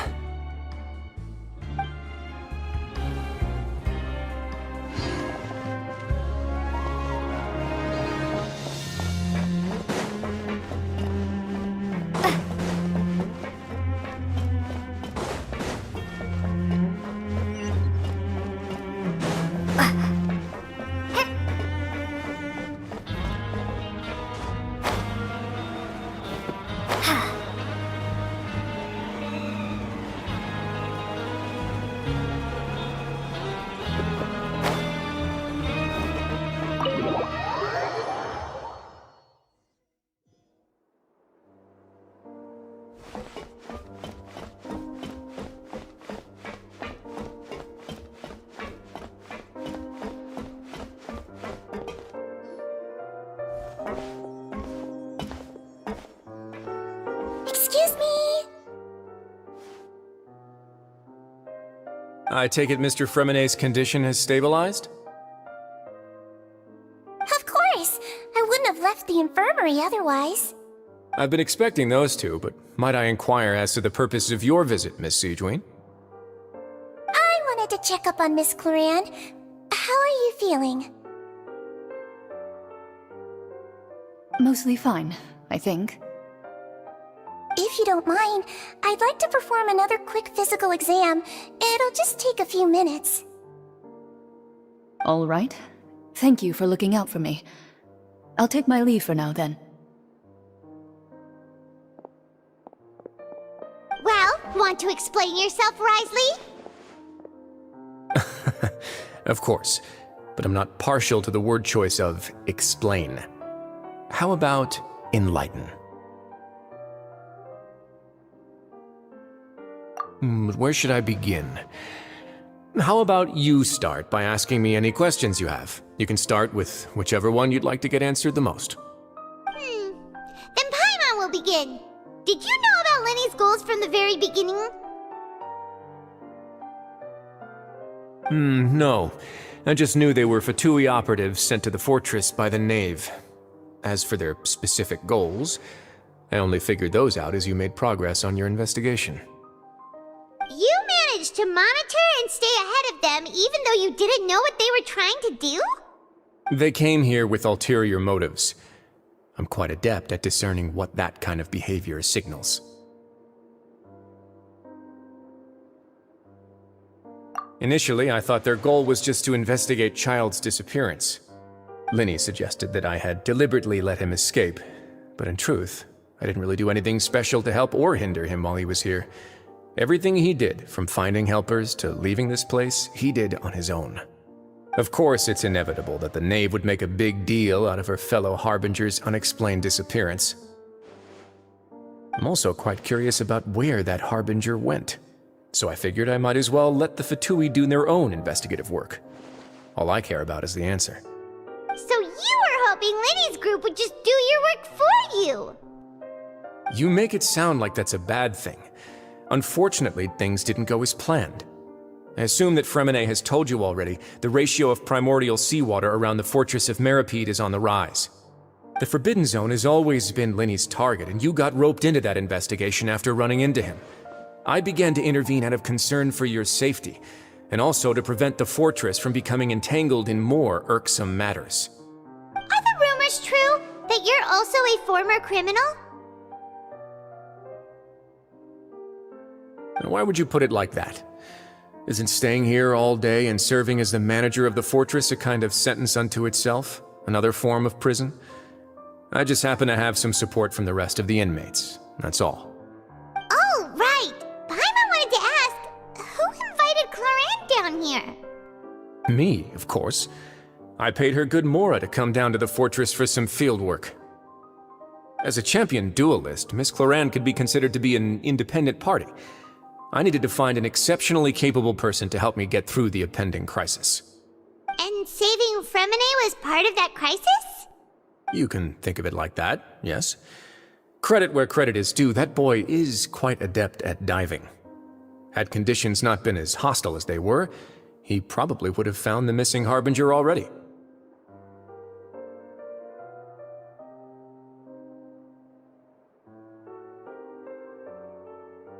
That's not something you should be asking after. Neuvillette only asked you to investigate Child's whereabouts. All I need to prove to you is that the Forbidden Zone had nothing to do with the Harbinger's disappearance. That should be clear now that you've spoken to Fremine. But we've already uncovered that there's something wrong with the infirmary, and we've answered a bunch of questions that you threw at us. Isn't it about time that you answer our last question in return? You make a compelling case. Do you really want to know the answer that badly? Yeah, Paimon really wants to know. Even if the truth may not be pleasant? Follow me.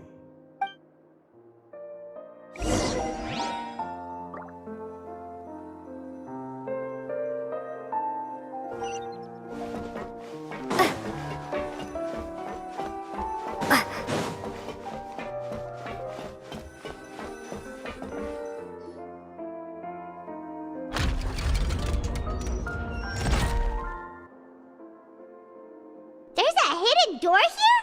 And a whole basement behind it? Huh. You're pretty good at hiding stuff, Risley. It seems you've forgotten just what kind of place the Fortress of Meripede is.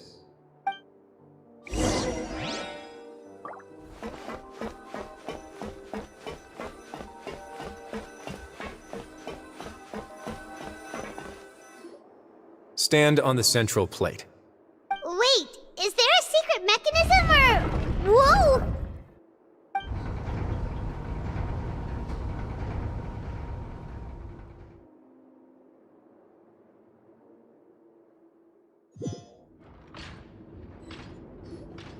So, this is the Forbidden Zone? Honestly, for a place so well hidden, Paimon sure doesn't see anything special. What a huge door! There are 3 such isolation gates in total. Generally speaking, I'm the only one who's allowed to go inside. Hence the name Forbidden Zone. Am I correct to assume you're going to run on back and tell your little Fatui friends everything? Well, Paimon wasn't thinking of keeping anything from them. Well, I'd advise you wait until you've seen the whole truth of this place for yourself before deciding whether or not to tell them.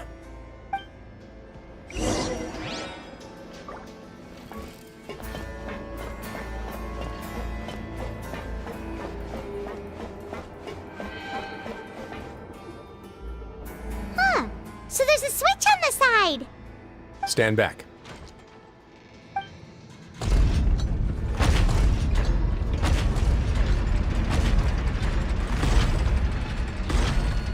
Whoa! They all just went up one by one! Go on, have a look.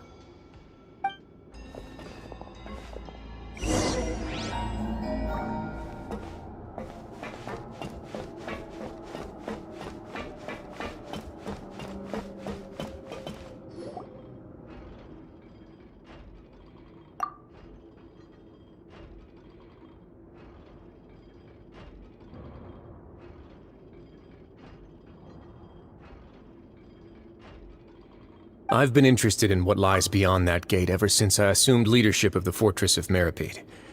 Of course, it would be unwise to recklessly open it, but it'd also be risky and negligent to simply ignore any potential danger that could be behind it. The readings on that dashboard have not budged since the day when I first laid eyes on this place. But over the past year, the needle has crept upwards from its original position, likely because some parameter it's been tracking has changed, if only infinitesimally. Normally, I would have ignored it, but I happened to have some free time when I noticed it, so I investigated. Any guesses what the reading could be tracking? Very reasonable guesses. I've considered both of those as well. Unfortunately, our dashboard is tracking something less ordinary. The temperature should vary with weather and climate changes, so for something that rarely shifts, the water pressure is more likely. We ran a few tests to increase the pressure from the outside, but the readings didn't change at all. Later on, a few more possibilities occurred to me, such as a potential connection with the primordial sea. I began to make a few preparations based on that hypothesis. Over the past few days, the needle has moved again. With that, and the symptoms that Fremine displayed after leaving the fortress, I can now confidently conclude that the readings represent the concentration of primordial seawater in the seawater nearby. The concentration of primordial seawater? But we're already under the sea! And that is precisely the problem. We're at the bottom of the sea, and now we're surrounded by toxic seawater. Somehow, primordial seawater got mixed in, and the concentration is steadily rising. Yes, that's very likely. But forget about the two of us! Not even Neuvillette knows where the primordial sea could be, much less where we could find and plug a leak. Oh. Oh! Seems like you've figured it out. I believe the primordial sea lies directly beneath this sluice gate. For some reason, the primordial seawater levels have risen significantly, and it's now very close to us. The indicators are now red. Although the gate still stands, some primordial seawater has already leaked out and mixed into the sea around us. If this continues, Soon it will no longer be able to hold back the primordial sea at all.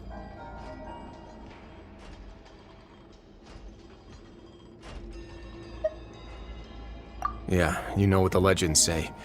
If this place falls, then everyone in Fontaine will be turned into puddles in the span of a night. But that's just too weird! Why would the Fortress of Meripede be built right above a sluice gate for the Primordial Sea? Who built this place anyway?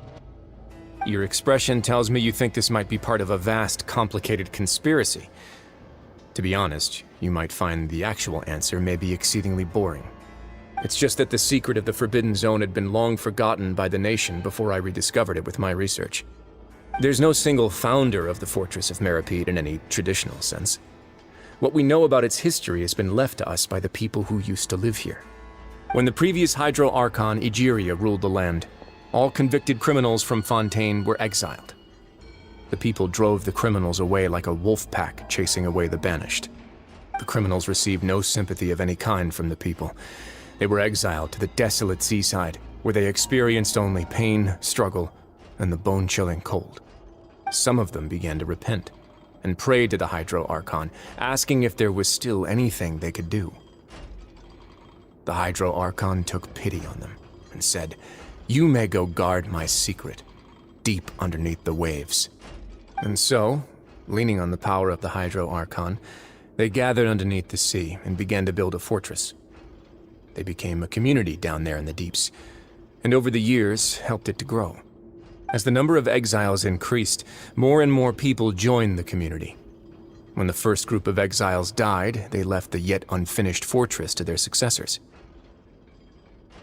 The Hydro Archon continued to lend her support, allowing the fortress and what it stood for to continue growing ever larger. Before long, this dark underwater fortress became the sinner's only home. And with that, the people here stopped referring to the fortress as a prison.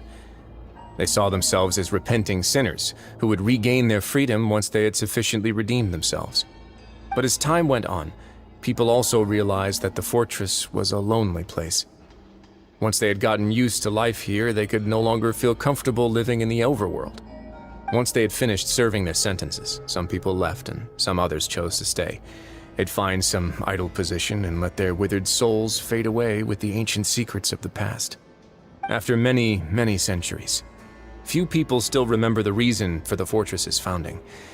Now they just see it as an integral pillar of Fontainian society, as the place where criminals deserve to be sent. Now and again, researchers manage to break one law or another and live out their days in the fortress. I learned all this from an elderly historian. Everyone else just thought he'd made it all up. But now you know every part of that history is true. Indeed. It's just as the prophecy says. If this gate fails, then everyone will be dissolved into the sea.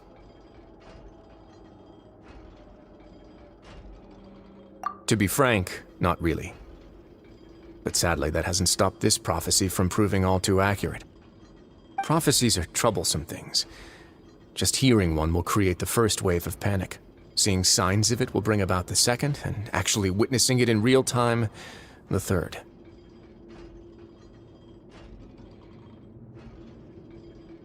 Let's go somewhere else.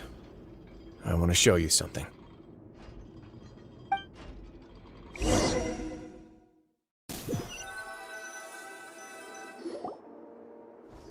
This is it.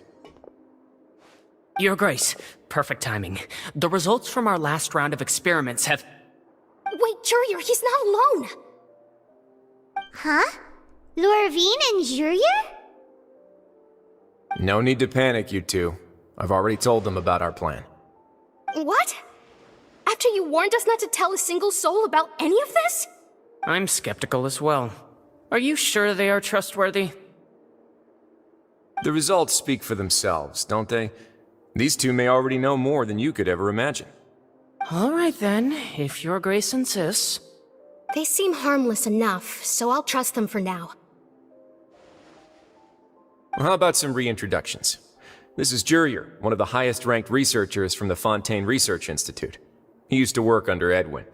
I trust that you've heard of Edwin?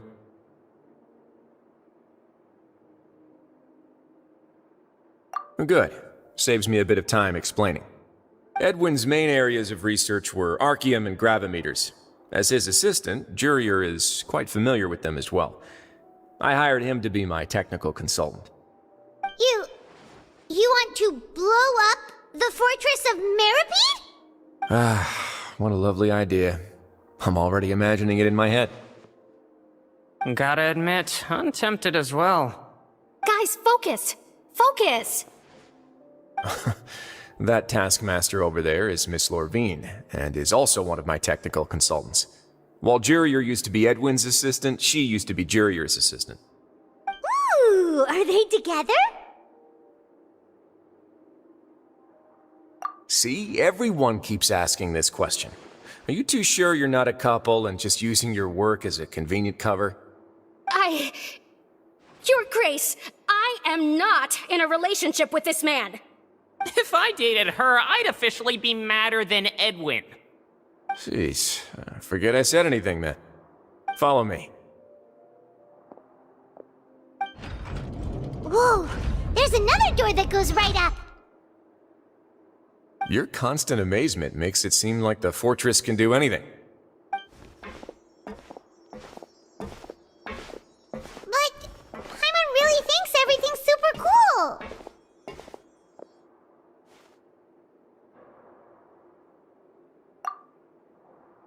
Well, let's spice it up a bit. And here you go.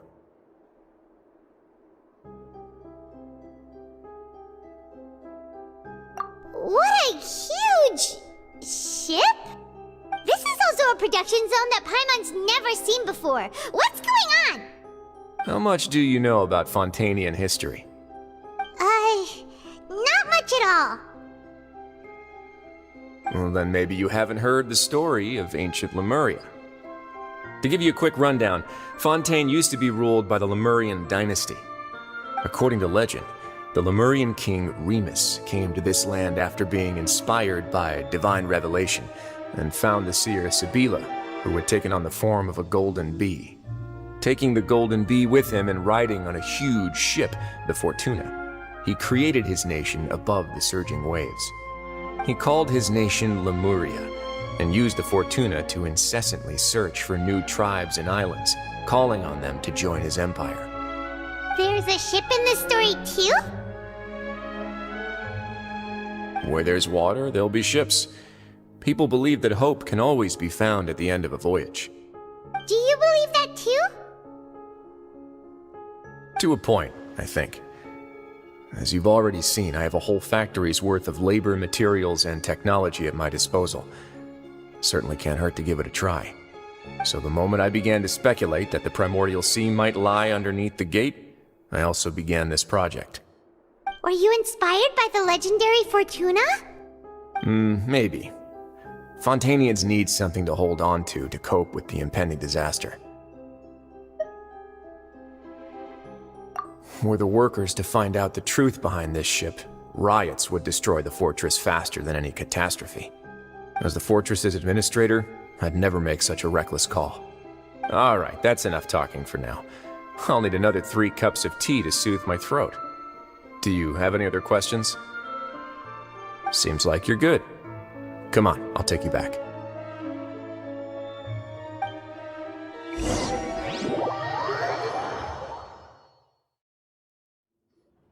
I'll leave you here for now. Oh, thank you so much. No worries. But don't forget, it's up to you whether or not you want to share what you just saw. What you do from here on out will likely affect those 3 as well.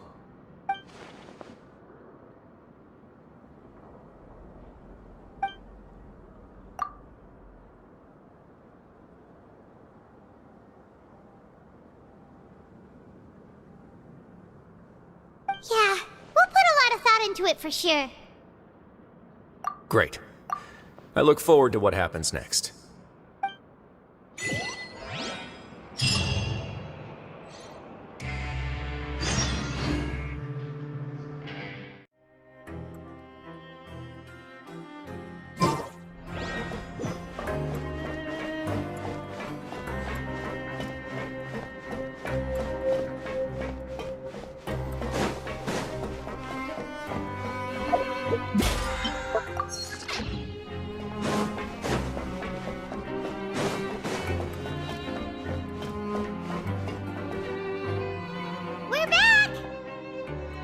Welcome back.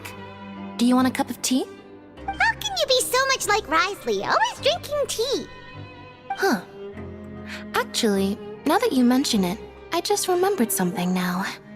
While I was sedated, I could still barely hear two people talking next to me.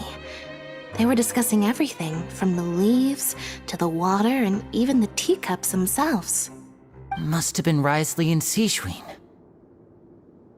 Yeah, I heard one male voice and one female, so it should have been the two of them. They really were just talking about brewing tea. I really can't make sense of this place. So, Traveler, Paimon, were you able to learn anything from Risley? Yeah, he explained everything. Very well. Then, would you mind checking your answers against my speculations?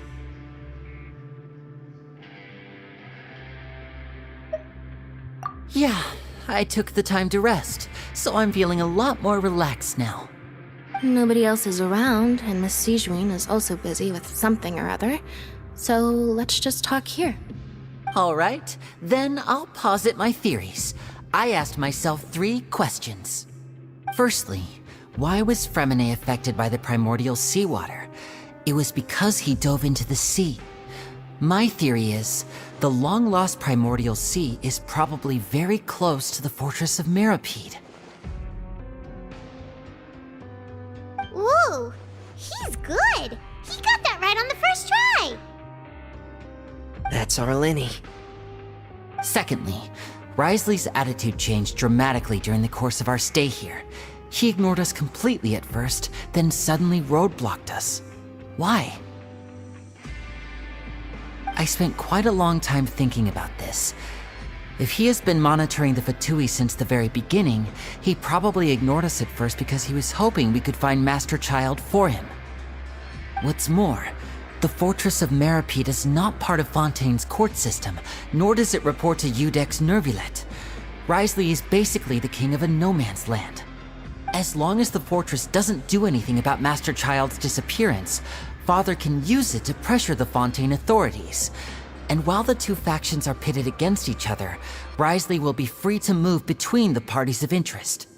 If I had to guess, he probably has something that he's working on himself.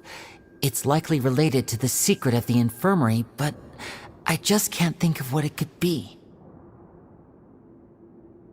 You're super smart. Thanks so much. Then finally, there's the last question.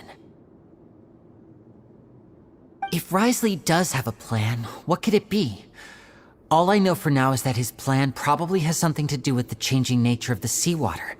He's even gotten Cloran to help him out. That can't be the full extent of what he's doing. There's probably a secret passageway behind the block in the infirmary, and there's something big in the fortress that most people here never get to see. He has a bargaining chip, and it could be important enough for Father to deal with him directly. I don't have enough information, so I have no idea what his chip might be. But let me guess. You have the last piece of the puzzle.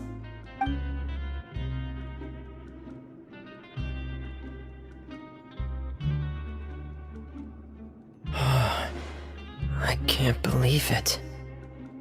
The sea will engulf everyone, just like the prophecy said. Could Risley have wanted to meet Father to figure out a way to deal with this crisis? If you remember, I once mentioned that Father sees the House of the Hearth as her base of operations, and she truly wants to resolve the crisis.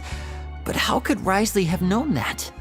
Or perhaps he didn't know, and just wanted to bring Father over to his side? Which could be why he said he just wanted to negotiate. Yeah, that makes sense to me. I understand your concerns as well, Traveler. I'll figure out a way to pass this on to our father. No matter what, we're on your side. The two of you have already aided us far too much. We probably wouldn't be standing here right now if not for you. If you ever need anything else going forward, please come to the House of the Hearth at any time. Though you may not share the sentiment, after all that we've gone through together, the three of us basically see you as family now. You have my gratitude. Thank you for protecting Lenny when it really mattered. And thank you for sharing the secrets of the fortress with us. We didn't think you were going to do it. Why are you being so formal all of a sudden?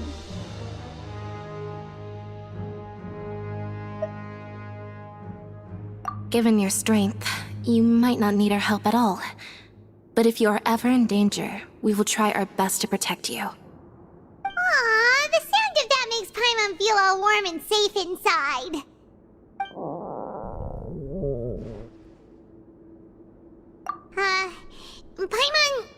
Paimon's hungry. Oh, you've done so much already. Go get some food.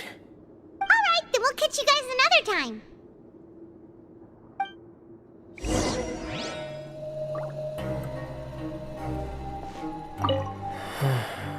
I feel like I should try to become someone more capable of helping.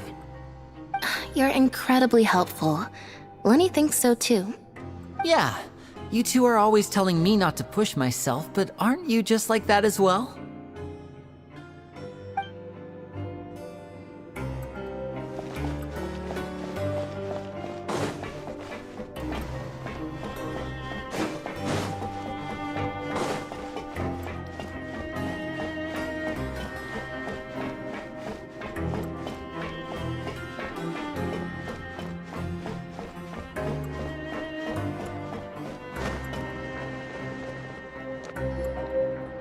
It's time for dinner. Welfare meals now being served at the coupon cafeteria. Come on, let's go pick up ours as well. Traveler and Paimon, over here. Are you here for dinner too, Miss Sijween? And I'm taking the opportunity to prepare Miss Cloran's dinner as well.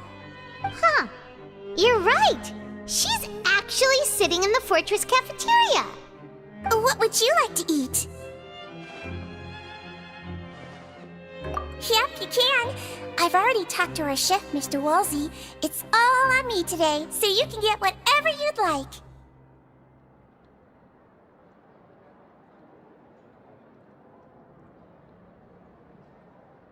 Me too! Don't forget Paimon! No problem. Just leave it to me.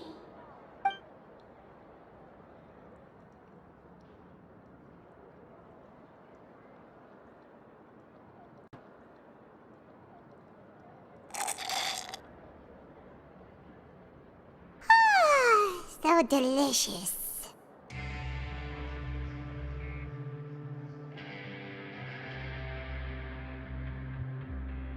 Paimon's so happy. Paimon wants to feast like this every day. Feeling full yet? How's the food? Delicious.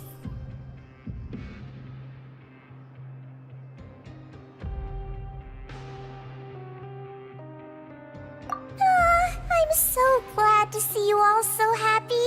Oh, see, the expression on your face just now? The muscle here just moved, which suggests that you're feeling quite relaxed at the moment. Sijween, do you do this to help your patients or to better understand human beings? A bit of both, I suppose. I'm a Melazine, which means I'm very different from human beings. I must know what you're thinking if I want to take good care of you. You're really good at taking care of people. Even though you're so short, you still talk and act like an older sister. Really? You're reminded of an older sister? That's great to hear. Oh, and what did you mean back in Risley's office? When you said that you were protecting Linny and his siblings as well? Oh, that. I just asked His Grace to look out for those children, especially that diver boy. I was getting a bit worried after hearing that something was wrong with the water. Thankfully, Cloran is very strong and managed to save him in the nick of time. His Grace also sealed the pipes after Cloran left, to make sure that Linny wouldn't impulsively chase after his brother. Although the path was blocked, we still stationed some guards there to stop anyone from approaching. They were instructed to only open the door once Miss Cloran had returned. Oh, and I was keeping an eye on Mr. Linny as well. We had to press him, but we couldn't allow him to be in any real danger. You were all super considerate and really thought everything through. It's just what we do down here at the fortress. At least this has been His Grace's style for as long as he's been the leader. Oh, I really wish Monsieur Nervula would come down here more often too. I feel like he'd like it here, with all the darkness and chaos.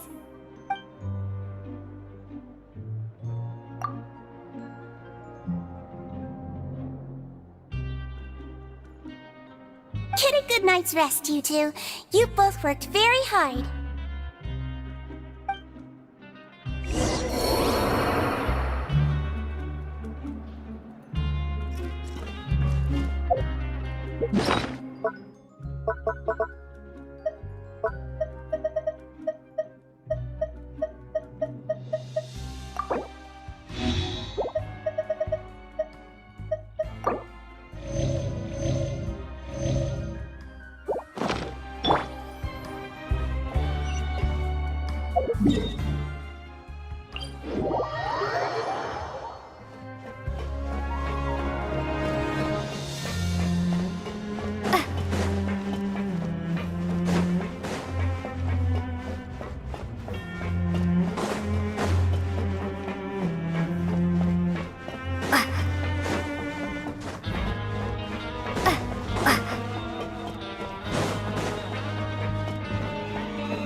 Has happened.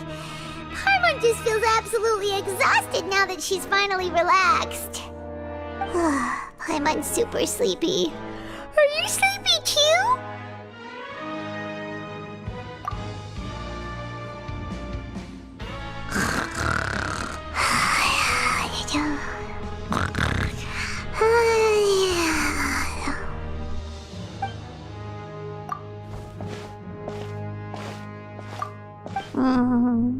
Delicious. Paimon wants seconds for free.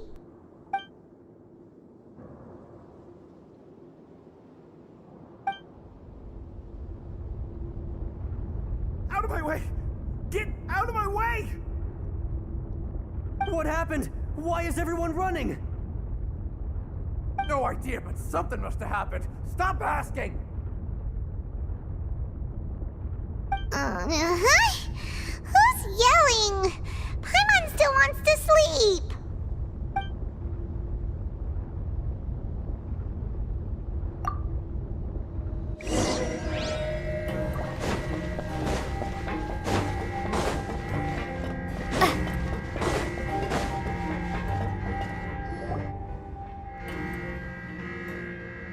What happened? Why is everyone running around? Hey, what are you doing? No time to explain, mate. Goodbye. Hey, wait! What's wrong with these people? They won't even talk to us. They're here! There you are! Oh, thank goodness! Quisto and Lavaroon, do you know what happened here? We came here especially to inform you. Something seems to have gone terribly wrong just now. His Grace is telling everyone to evacuate and get out of here. Lavaroon was saying you two are new here and you don't have many friends, so you might slip through the cracks. Haven't you heard all the stories like that? An evacuation is successfully completed, yet you only find out once you do a head count that 1 or 2 people are missing. Wait, weren't you the one who brought that up? Why is it suddenly my idea? Hey, shut up! Okay, whatever. The point is, you should come with us. Yeah, he said to get as far away as possible, upwards and outwards.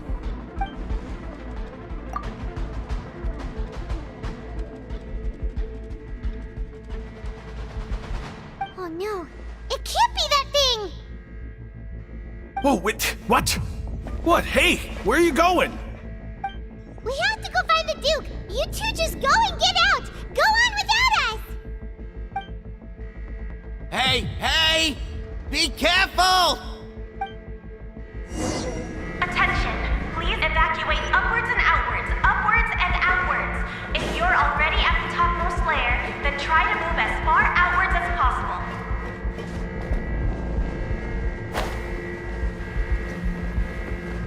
Attention, please evacuate upwards and outwards, upwards and outwards. If you're already at the topmost layer, then try to move as far outwards as possible.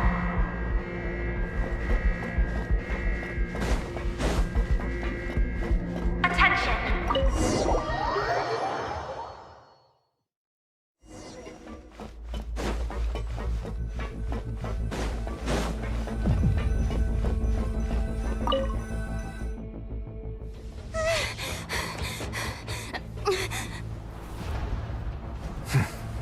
They're here. Just like I said. What happened? Huh.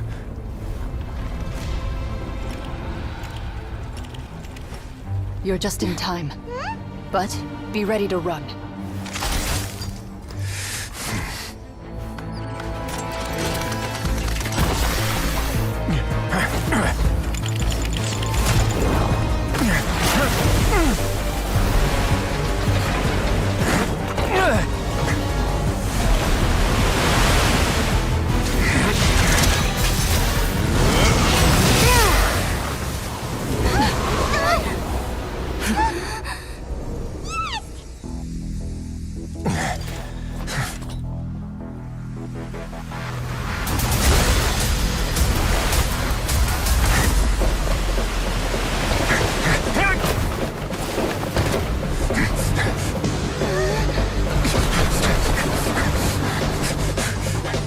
Three, 2, 1.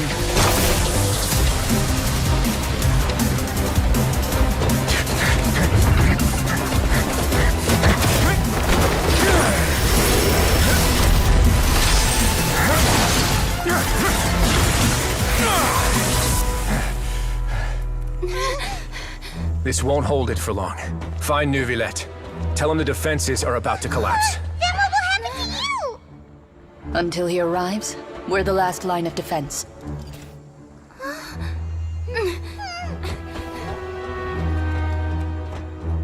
The gate.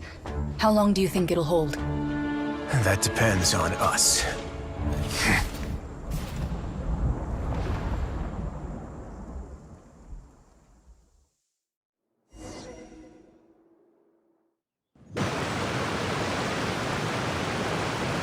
Neuvillette? Why are you here? Traveler, I need you to head to the Opera House immediately. Farina will soon be meeting with the knave there. You must protect Farina, and make sure she doesn't spend too much time alone with her. Will do. You have my sincerest gratitude.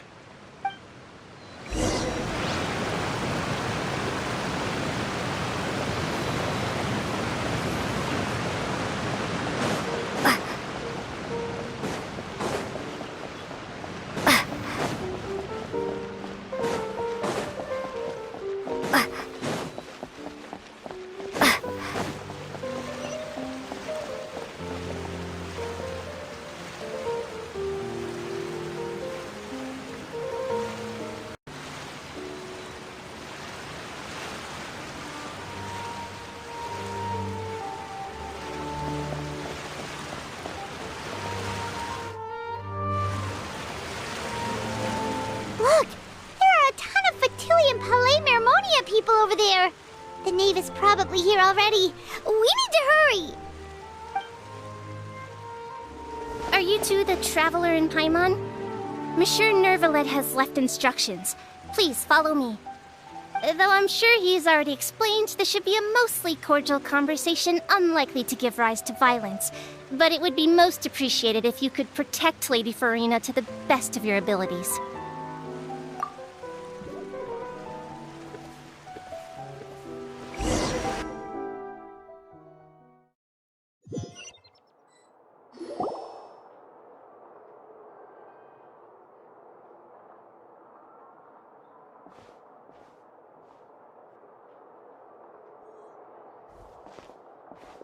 Oh, so you two are the honored guests Miss Farina mentioned. Of course. How could they not attend a meeting such as this? I must always have 2 or more guests at my dessert table. Otherwise, the occasion would be too lonely and unbecoming of my station. It is my pleasure to make your acquaintance, traveler. I have heard much of your accomplishments. I am the Knave, one of the 11 Fatui Harbingers.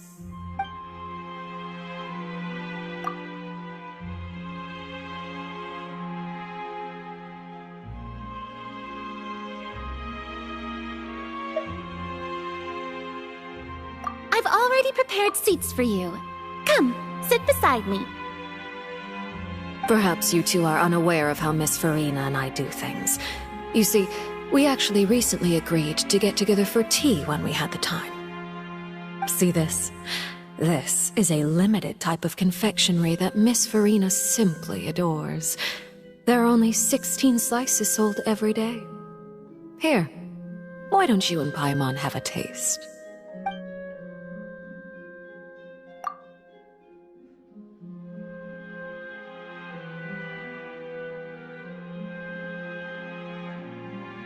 Traveler, what do you think of this cake? That's good to hear. So what Child said was on the mark after all. You do share a taste in desserts with Farina and I.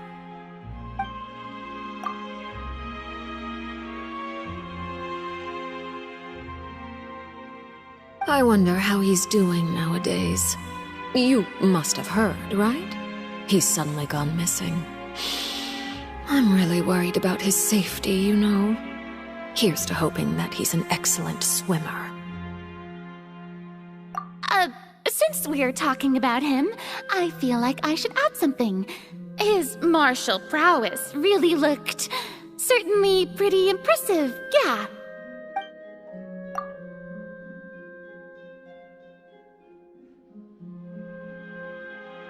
Oh, so you're also familiar with his aptitude for fighting, Miss Farina. Oh, right. I almost forgot. Child was subdued by Udex Nuvillette right in front of you. Against ordinary people, my colleague would never be on the back foot. But alas, he just never imagined he'd run into such a person. I must express my admiration for Monsieur Nuvillette. Coming from you, that's not surprising at all. But I thought you would be happier to hear the news. Of course, but it's still a bit of a shame. You see, I would have been far happier had I received this news somewhat earlier. As you well know, a long time has passed since Child disappeared.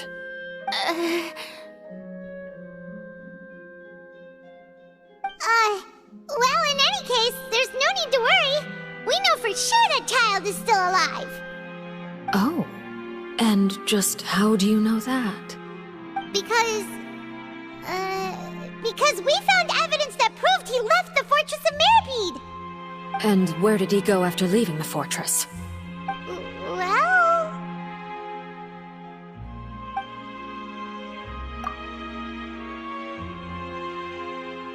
The Fortress of Mirapede lies deep beneath the waves. Unless he pranced right out of the main gate, he must have had to swim for it. Do you have any proof that he surfaced safely?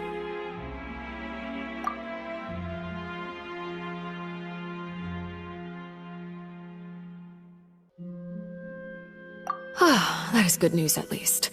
His sister Tonya sent a letter to Fontaine not too long ago. Since he was unfortunately unavailable, I picked it up on his behalf.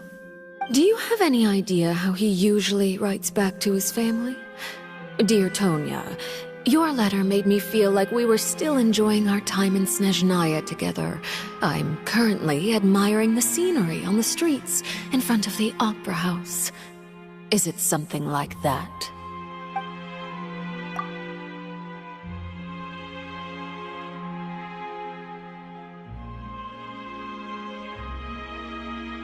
All letters tend to follow the same few formats anyway, right?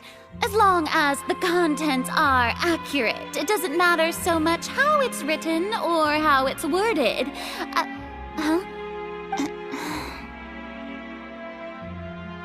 Hold on. The water in the teacup is shaking. I suppose this is also a sign of things to come, Miss Farina. Huh? I don't quite understand what you're trying to say. Have we entered into the next stage of the prophecy?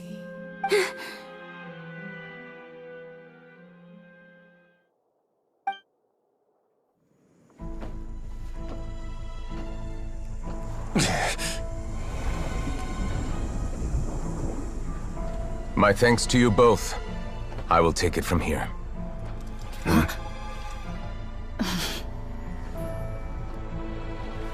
Sure you don't need a hand? Quite sure. Wow. So, what's your secret, huh?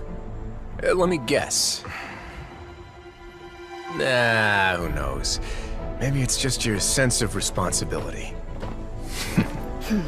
Sounds about right.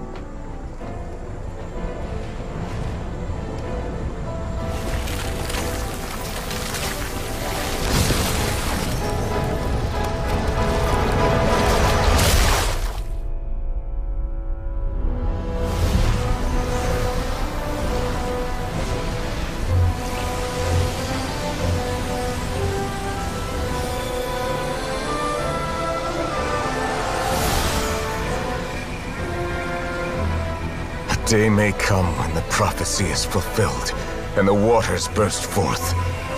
But it is not this day! This ancient power could easily obliterate an entire race. A tsunami of fury would unleash endless catastrophe.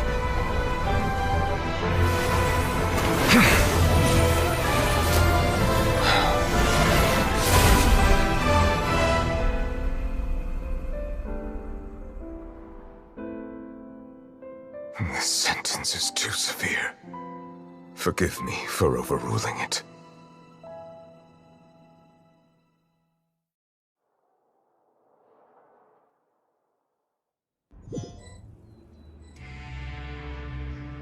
All right.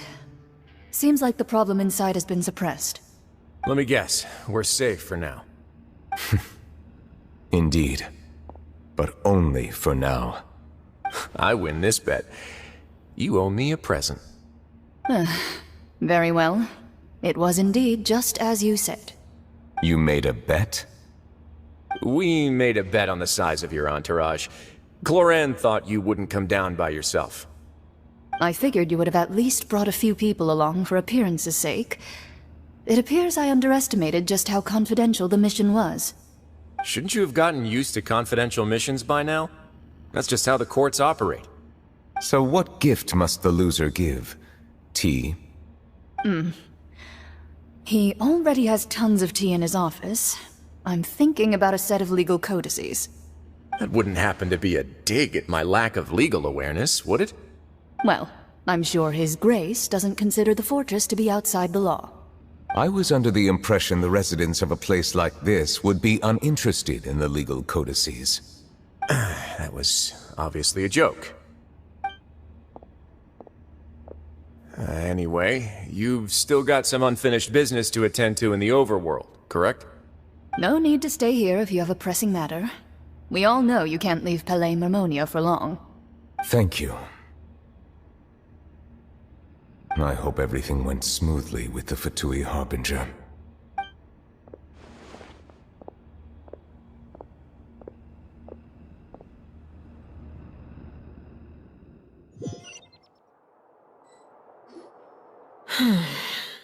I must say, we've spent long enough playing house.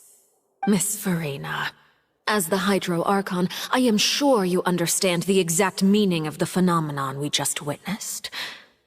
Or should I say, that's what I originally thought.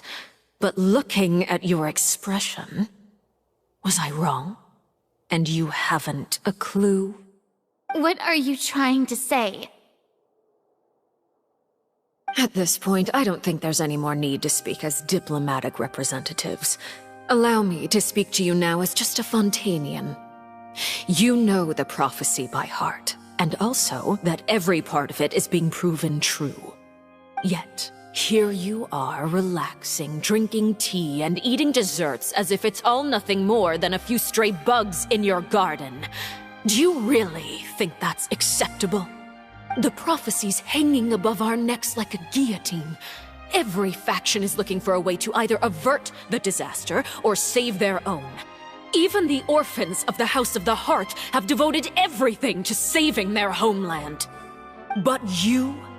It beggars belief just how nonchalant and carefree you have been. From the very beginning, you, the god Focalor, you have utterly failed to take action. You're wrong. I've never ignored the prophecy, nor have I just been passing the time in self-indulgence. Retract your accusation and stop doubting the wisdom of the gods with such absurd conjectures! I am not alone in my doubts, you know. All the children of Fontaine may be harboring the exact same thoughts right now. Oh, great Hydro Archon. How are you going to save them? Save us? How are the people you've sworn to protect supposed to survive in a land that will soon disappear beneath the waves? I have my ways, and I've been working on them for all this time. Even if you look down upon me, you have no right to judge me. Fontaine will be saved. Even if I still cannot see the true future right now, as long as I continue on as I am, I will be able to hold my head up high!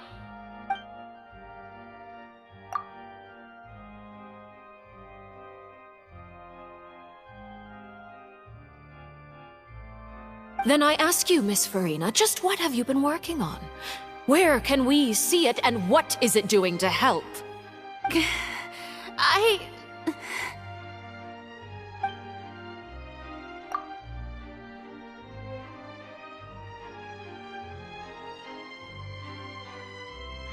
My machinations are just like the prophecy itself. They will only reveal themselves at the fated time. It is just that beings like yourselves are unable to perceive them as of yet. I see. As a god, the proof of your labor always lies beyond prying mortal eyes. Allow me to be so bold as to ask another way. Would it be possible for you to tell us the parts of your plan that are not confidential? Such as your emergency response plan for the impending disaster? An emergency response plan?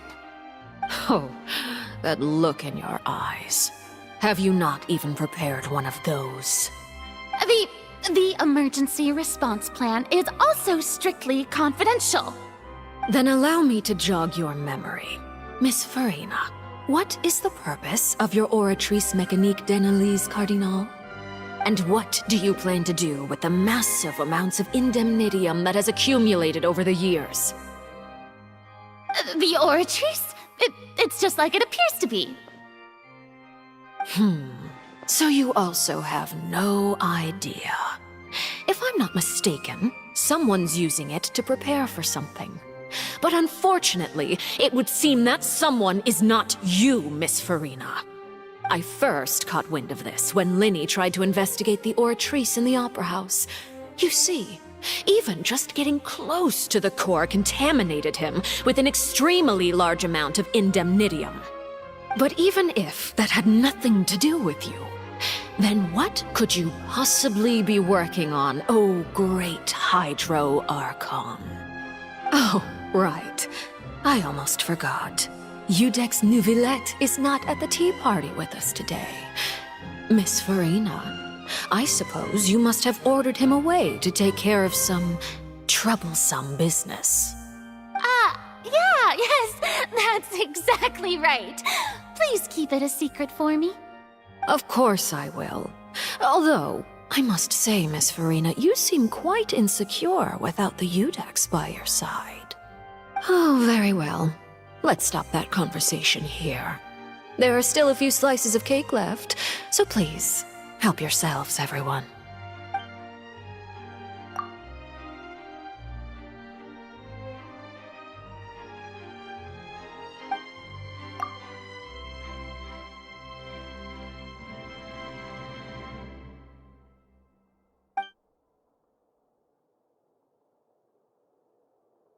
Traveler, I heard that you were recently commissioned to handle a few matters on behalf of the Udex. Why don't you take an extra slice of cake?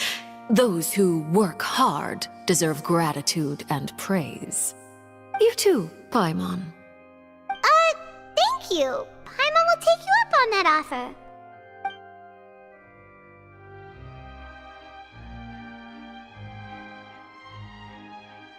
Oh, Paimon's super full. That cake was great. If it's on my tea table, it must be of the highest quality. Yes, and we must thank the knave for bringing these over as well. You're welcome. I'm sure the cake also felt greatly honored to be featured at Miss Farina's table.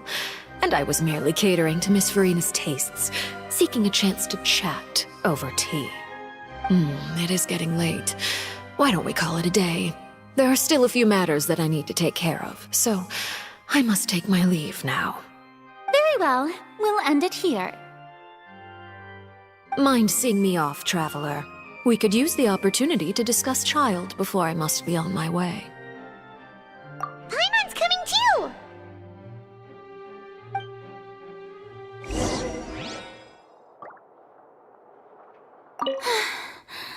The tea party turned out to be even more difficult than I'd imagined. Why are you looking at me like that? Is something the matter? If there's nothing urgent, then I shall be retiring for now.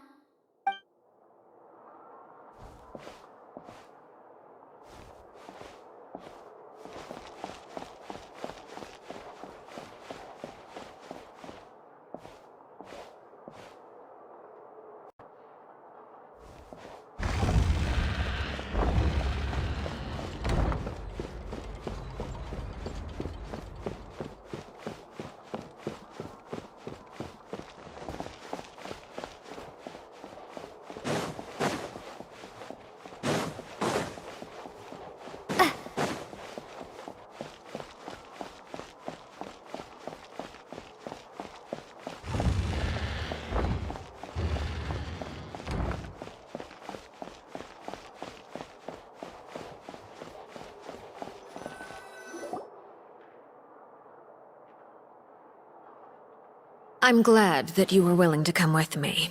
Of course, Child was just an excuse. I have no interest in your dealings with him. That's what Paimon thought.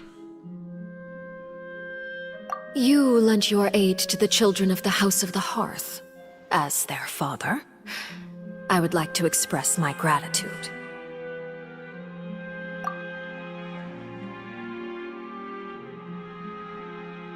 That was all. Formal topics should be discussed in formal settings, and informal topics in informal settings. I know you just returned from the fortress of Meripede. Relax. I have no intention of trying to get anything out of you. Linny, Lynette, and Fremine are still there, and I trust their judgment and abilities. They've all been working very hard and have always done all they can to fight back against anyone who tried to stop them, especially Linny. You mean Wriothesley. He's a tricky one to deal with. It's unfortunate that Linny's so eager to prove himself that he can't learn to rely on others, including me. By the way, and you can just consider this a bit of idle gossip, but what's your impression of Farina?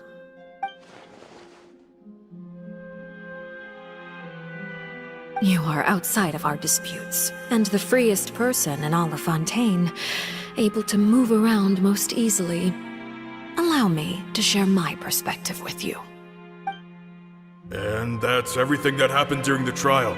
Master Child was declared guilty and immediately transported to the Fortress of Meripede. Didn't he say he was coming here on vacation? Does he not feel an ounce of shame for all the trouble he has caused?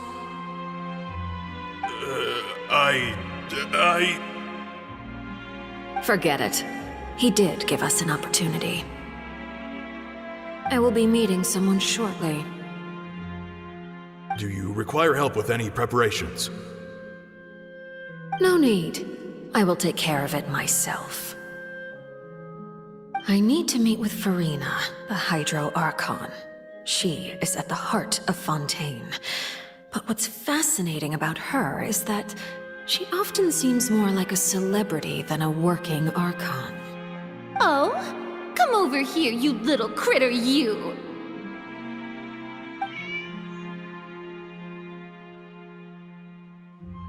You dare to run from me? Stop right this instant!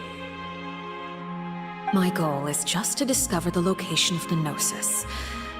But I didn't expect the chance to approach Farina to be handed to me on a silver platter. This is so easy, it's actually making me a bit suspicious. Anything left unguarded is usually just bait. But no one will blame someone for taking the bait. After all, from the moment it was attached to the hook, the bait is meant to be sacrificed. It's just as I guessed in the second before I struck. The Hydronosis is not currently held by the Archon.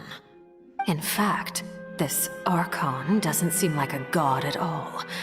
And I sense that she's under some kind of curse. Who are you? And what are you trying to do? Please don't kill me!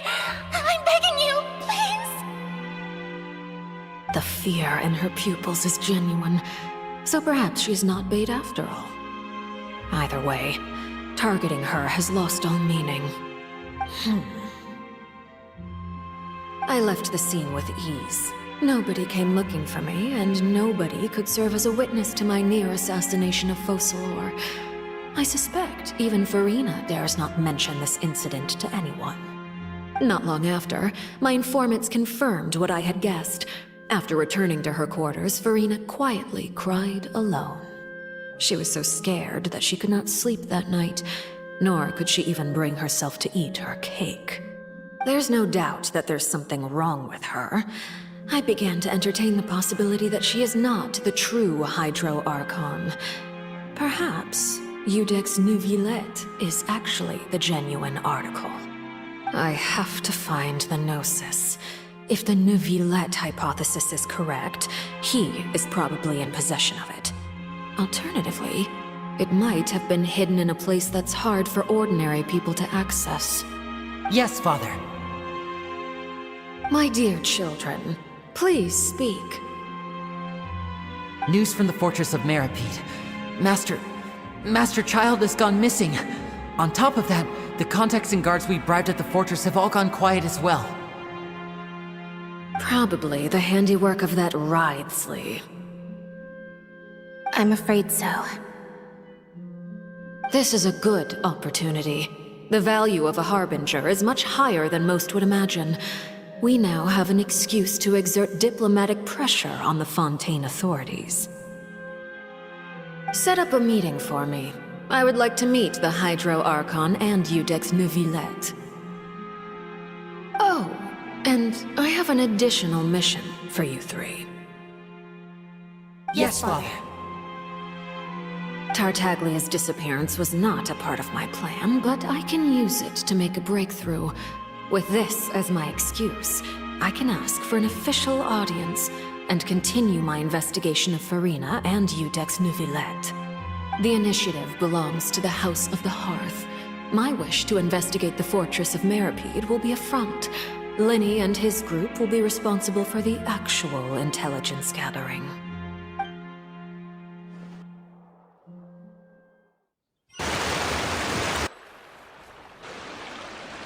You should know the rest.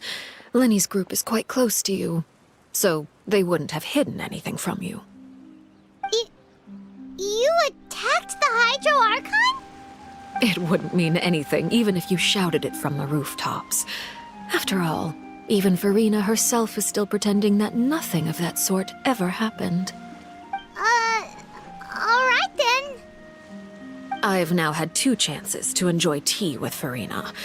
I have to say, the leadership of Fontaine is even more inscrutable than I had imagined. I once surmised that Iudex Neuvillette must be the Hydro Archon, but now, that doesn't seem right to me either. I am a servant of Her Majesty the Tsaritsa. Over my years of service, I've learned how a real Archon conducts and carries themselves. Whether Iudex Neuvillette or Farina, neither fits the bill. It's hard to imagine either of them as the Archon. Of course, that is all just how I feel. Gut feelings often do not require justification. It is, however, quite amusing to me that after all my years working in intelligence gathering, I've come to realize I am at a complete loss regarding the identity of the god of the land of my birth. Don't you think Fontaine is quite intriguing? A catastrophe looms, yet many secrets have yet to rise to the surface. It looks like Fontainians will have no choice but to save themselves. Ultimately, though, one must survive in order to do anything else.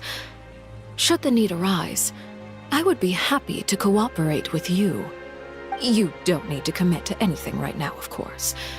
I have a feeling that the situation will continue to evolve, and as your name is often connected with noble deeds, I'm sure we will work together someday.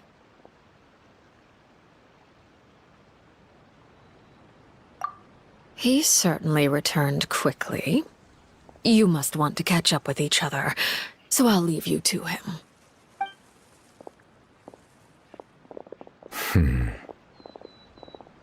Neuvillette, is it over? For now, yes. But this issue will prove quite thorny in the long term. I'm concerned that sooner or later the prophesized events will occur. Thank you for protecting Farina.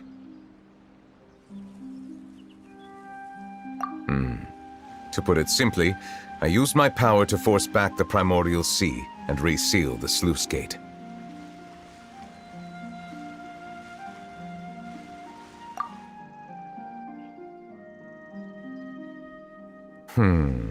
So as expected, the Knave has turned up the pressure on Farina. She's trying to feel her out, though I'm still unsure as to her motives. Permission granted.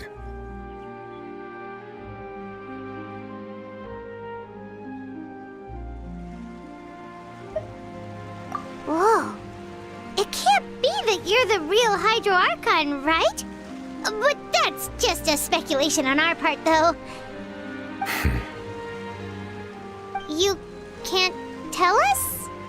Then that's okay. We can talk about something else. We won't try to force you. You guys in Fontaine are super strange.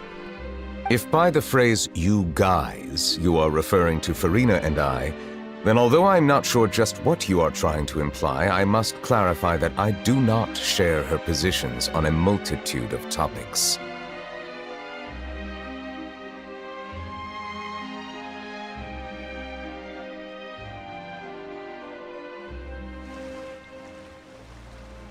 I believe so. The fortress has a long and complex history. It has seen much grief and suffering. And now, another catastrophe will soon be upon us. I mourn this turn of events. Huh? Why is it raining all of a sudden?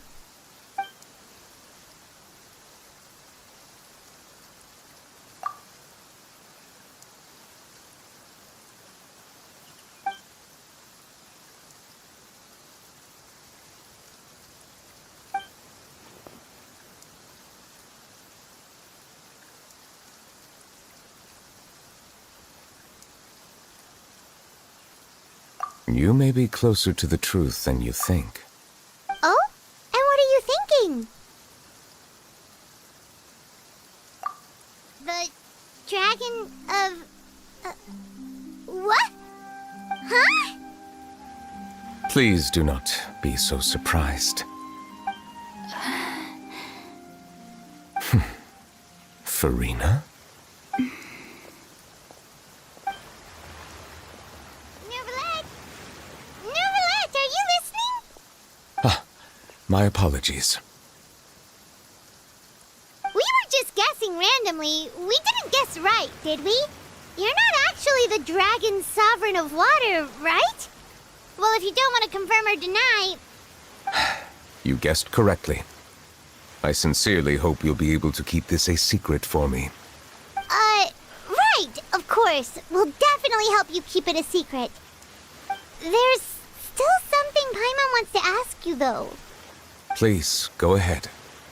Well, if you are the Dragon Sovereign of Water, and you were able to force back the primordial sea from the fortress, then since Fontaine's prophecy is all about seawater, couldn't you just use your power to solve the crisis? None of the currently living dragon sovereigns in the world, myself included, possess powerful dragonhood. They say that when the first usurper arrived on Tivat, they seized a part of the dragon's power. Today, that stolen power is the basis of the Archon's authorities. There are 7 elemental Archons and 7 matching dragon sovereigns. The dragon sovereign of water who lived through that era perished a long time ago. As their successor, I know far less of that part of our ancient history. In any case, I believe I will not be able to do much unless the Archon disappears and returns their elemental authority to me. Given the status quo, however, I would recommend finding another way to deal with the prophecy. Oh, so even you can't solve it. I still have some urgent matters to attend to at my office. If you have any more questions regarding ancient history, you are welcome to discuss them with me at a later time. Please go right ahead. There's a place that Paimon wants to go too. Traveler, why don't we pay another visit to the Fortress of Meripede? Paimon is a little worried. We'll see you another time. Take care.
Now guess, what suit will this next card be? A bare-teeth cat? Well, well, look who it is. Traveler, Paimon. Hello, everyone. Looks like you're recovering nicely from it, eh? Mm-hmm. Thanks to everyone's support. Oh, right. I managed to work up the courage to thank Miss Clorant in person. Whoa, how did she react? She told me that it was nothing. It was as if saving a life wasn't a big deal to her at all. She also told me not to worry about it. She didn't want to stress you out, that's all. She's right, and it's best not to dwell on it. Yeah. Okay, but check this out. We went back to the opera house and we met the knave. You met Father? Did she say anything to you? She said a few things that were, a bit hard to understand. And also that she's looking forward to working with us in the future. Her attitude towards you is even better than what we'd imagined. That's fantastic. You should believe her. She has her own way of doing things, and she'll do everything in her power to help those she considers close, which now might also include you. Mm-hmm. Father is very capable, and also trustworthy. Oh, Paimon just remembered that she thought Linny was a bit too proud as well. She said that you should learn how to rely on others sometimes. Got it. Huh. That does sound like something that Father would say. Hey! Are you going to stay here for the next few days? Looks like it, yeah. Excellent. I will host a tea party. For real? Then Paimon wants another serving of cake. Another implies that you were already served some delicious cake while you were up there. How lovely. Well, next time, you're going to have tea and snacks with us.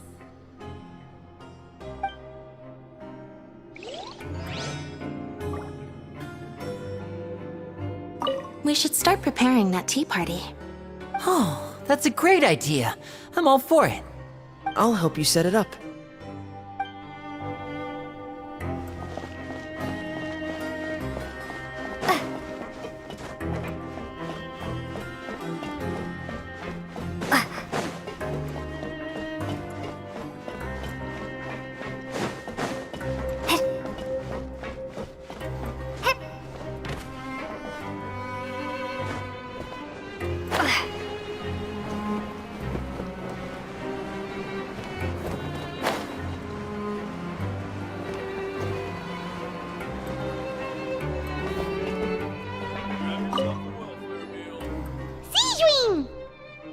Traveler, Paimon, you're back!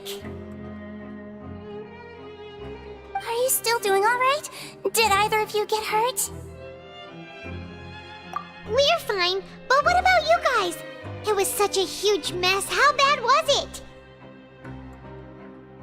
A few people sustained superficial injuries, but that's about the extent of the damage. Monsieur Nervulette paid us a visit. It was all thanks to him that we managed to suppress the crisis for the time being. Oh, of course, we must also thank you for the help you provided. How did Nervulette know that he was needed here? Well, Monsieur Nervulette has strong resonance with the hydro element. When the water level rises, he can feel the waves produced. I ran into the bombshell bros while bandaging the injuries of the wounded. They were mumbling the whole time about how you just ran down without a word. I'm so relieved to see that you're both alright. If you're not too pressed for time, please stay with us a few more days. Just let me know if you get a craving for any particular dish, so I can have Mr. Walsey get your meals prepared. Oh, and please feel free to visit the infirmary for a break at any time. I'd like to take the opportunity to spend some more time observing your facial muscles as well. Your happy smiles are quite contagious, you know.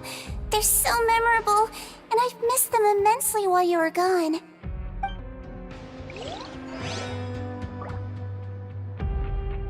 If you can find the time, please stay at the fortress for just a while longer.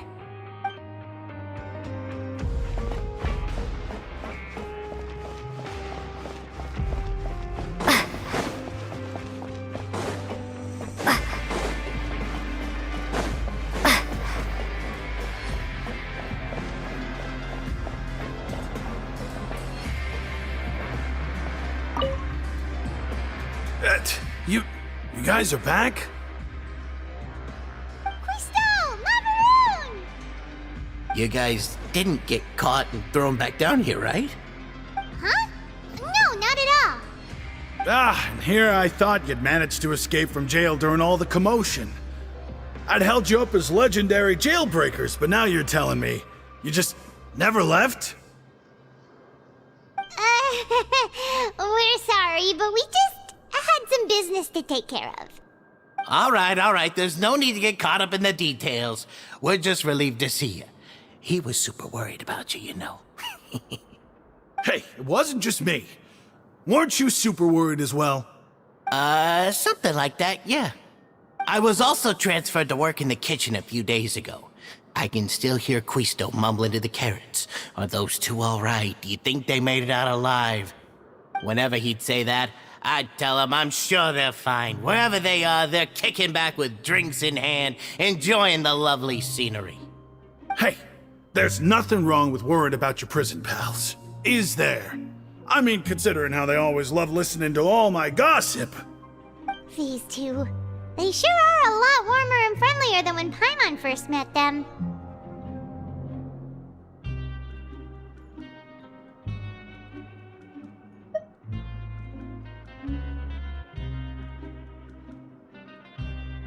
Oh, well, if you say so. I'll be watching you to make sure you finish every last bite.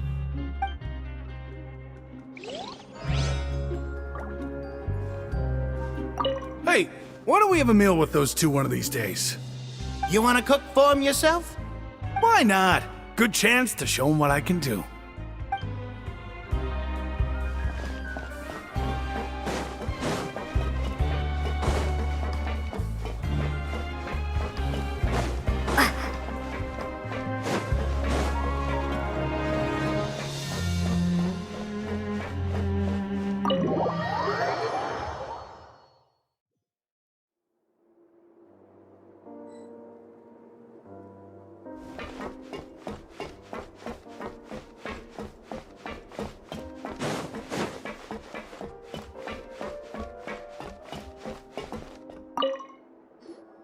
Courier, Miss Sijween told me you still haven't eaten. Yeah, I was working on something, so I forgot. That's no excuse for... Huh? It's you two. Courier! Lurvine! We're back! Hello there. It's been quite the mess here recently. How have you been? And you? Are you still taking the secret passageway from the infirmary to work on the ship? Yep. That is still top secret, though, so don't say a word to anyone. It can be a bit annoying when there are lots of people in the infirmary, but I still prefer taking that route over the one from the Duke's office. I mean, the infirmary does make it easier for you to slack off. Oh yeah? Then why are you also here so much? You two really are just using your jobs as a cover for your relationship, aren't you? Not at all!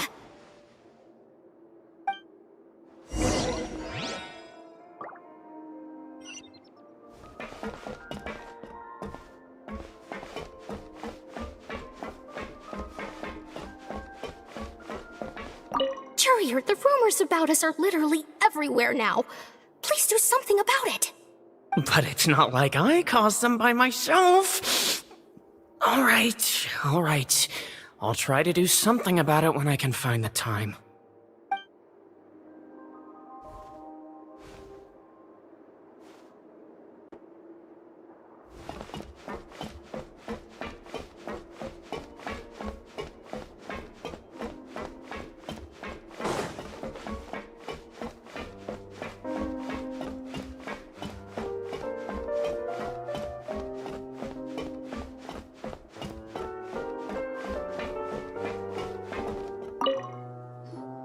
Do my eyes deceive me, or did I just see two inmates come back after making it to the surface? Some strange winds blowing of late. We wanted to see how the fortress is doing. Is everything still alright? We're fine, for the most part. Neuvillette came down and took care of the worst of it. If that's the case, why don't you just ask him to stay here? Oh, yeah, what a brilliant plan. Let's go convince the Eudex himself to exchange the Courts of Fontaine for a puddle of water in the middle of nowhere. He came here in a hurry and left without even stopping for a cup of tea. He did remember to take Miss Sigewinne's gift with him, though. He sure sounds super busy. Miss Cloran has left as well. She also took her gift from Miss Sigewinne. Were the gifts milkshakes? Nervalette got the milkshake. Cloran received lipstick instead. Those aren't even remotely alike. Well, it's Nervalette's own fault for making Sigewinne worried about his health by working so much. But besides that, our head nurse is still pretty fond of picking out beauty products for the ladies. Oh, and I have some gifts here for you as well. Are these from Sigewinne too? Nope, they're from yours truly. You've already wrapped up your work at the fortress, so you can return to the surface at any time. You haven't yet served your full prison term, however, so you may continue to use your cell until your term is up. For real? Then we could stay here for a really long time? You may access the cafeteria for free.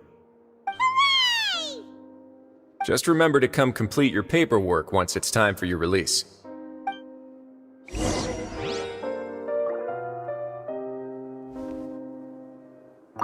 Your file can't be closed until we've completed your paperwork, so don't forget to come find me again when you're done serving your sentence.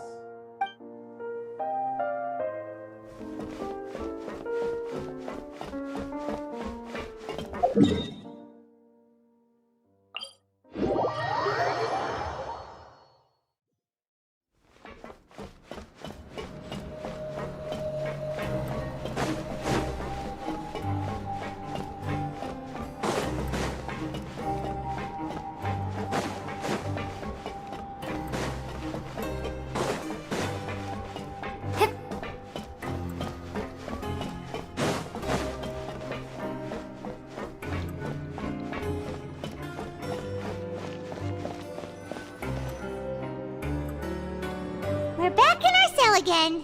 We're no longer prisoners though, so it really doesn't feel the same. Sure feels that way. But the truth is, we never did anything bad to begin with, so I'm not sure why we put so much pressure on ourselves.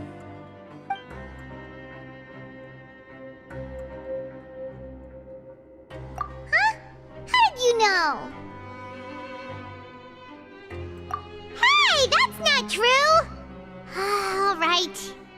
Okay, Paimon just wanted to say that we really are an amazing duo after all. It's like we've now gone to so many places together and become friends with so many people.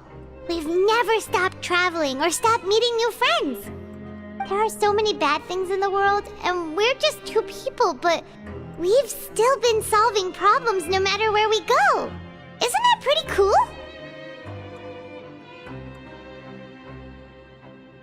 You're counting Paimon today? Aren't you the only adventurer here?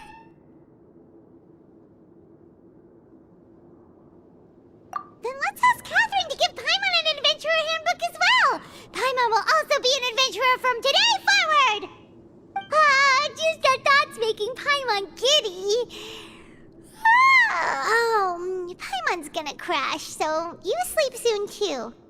The last time we fell asleep here, we woke up to a whole mess outside our cell. The primordial seawater nearly rose up. That was so scary. We should be safe now, right? Alright then, good night to you, Traveler.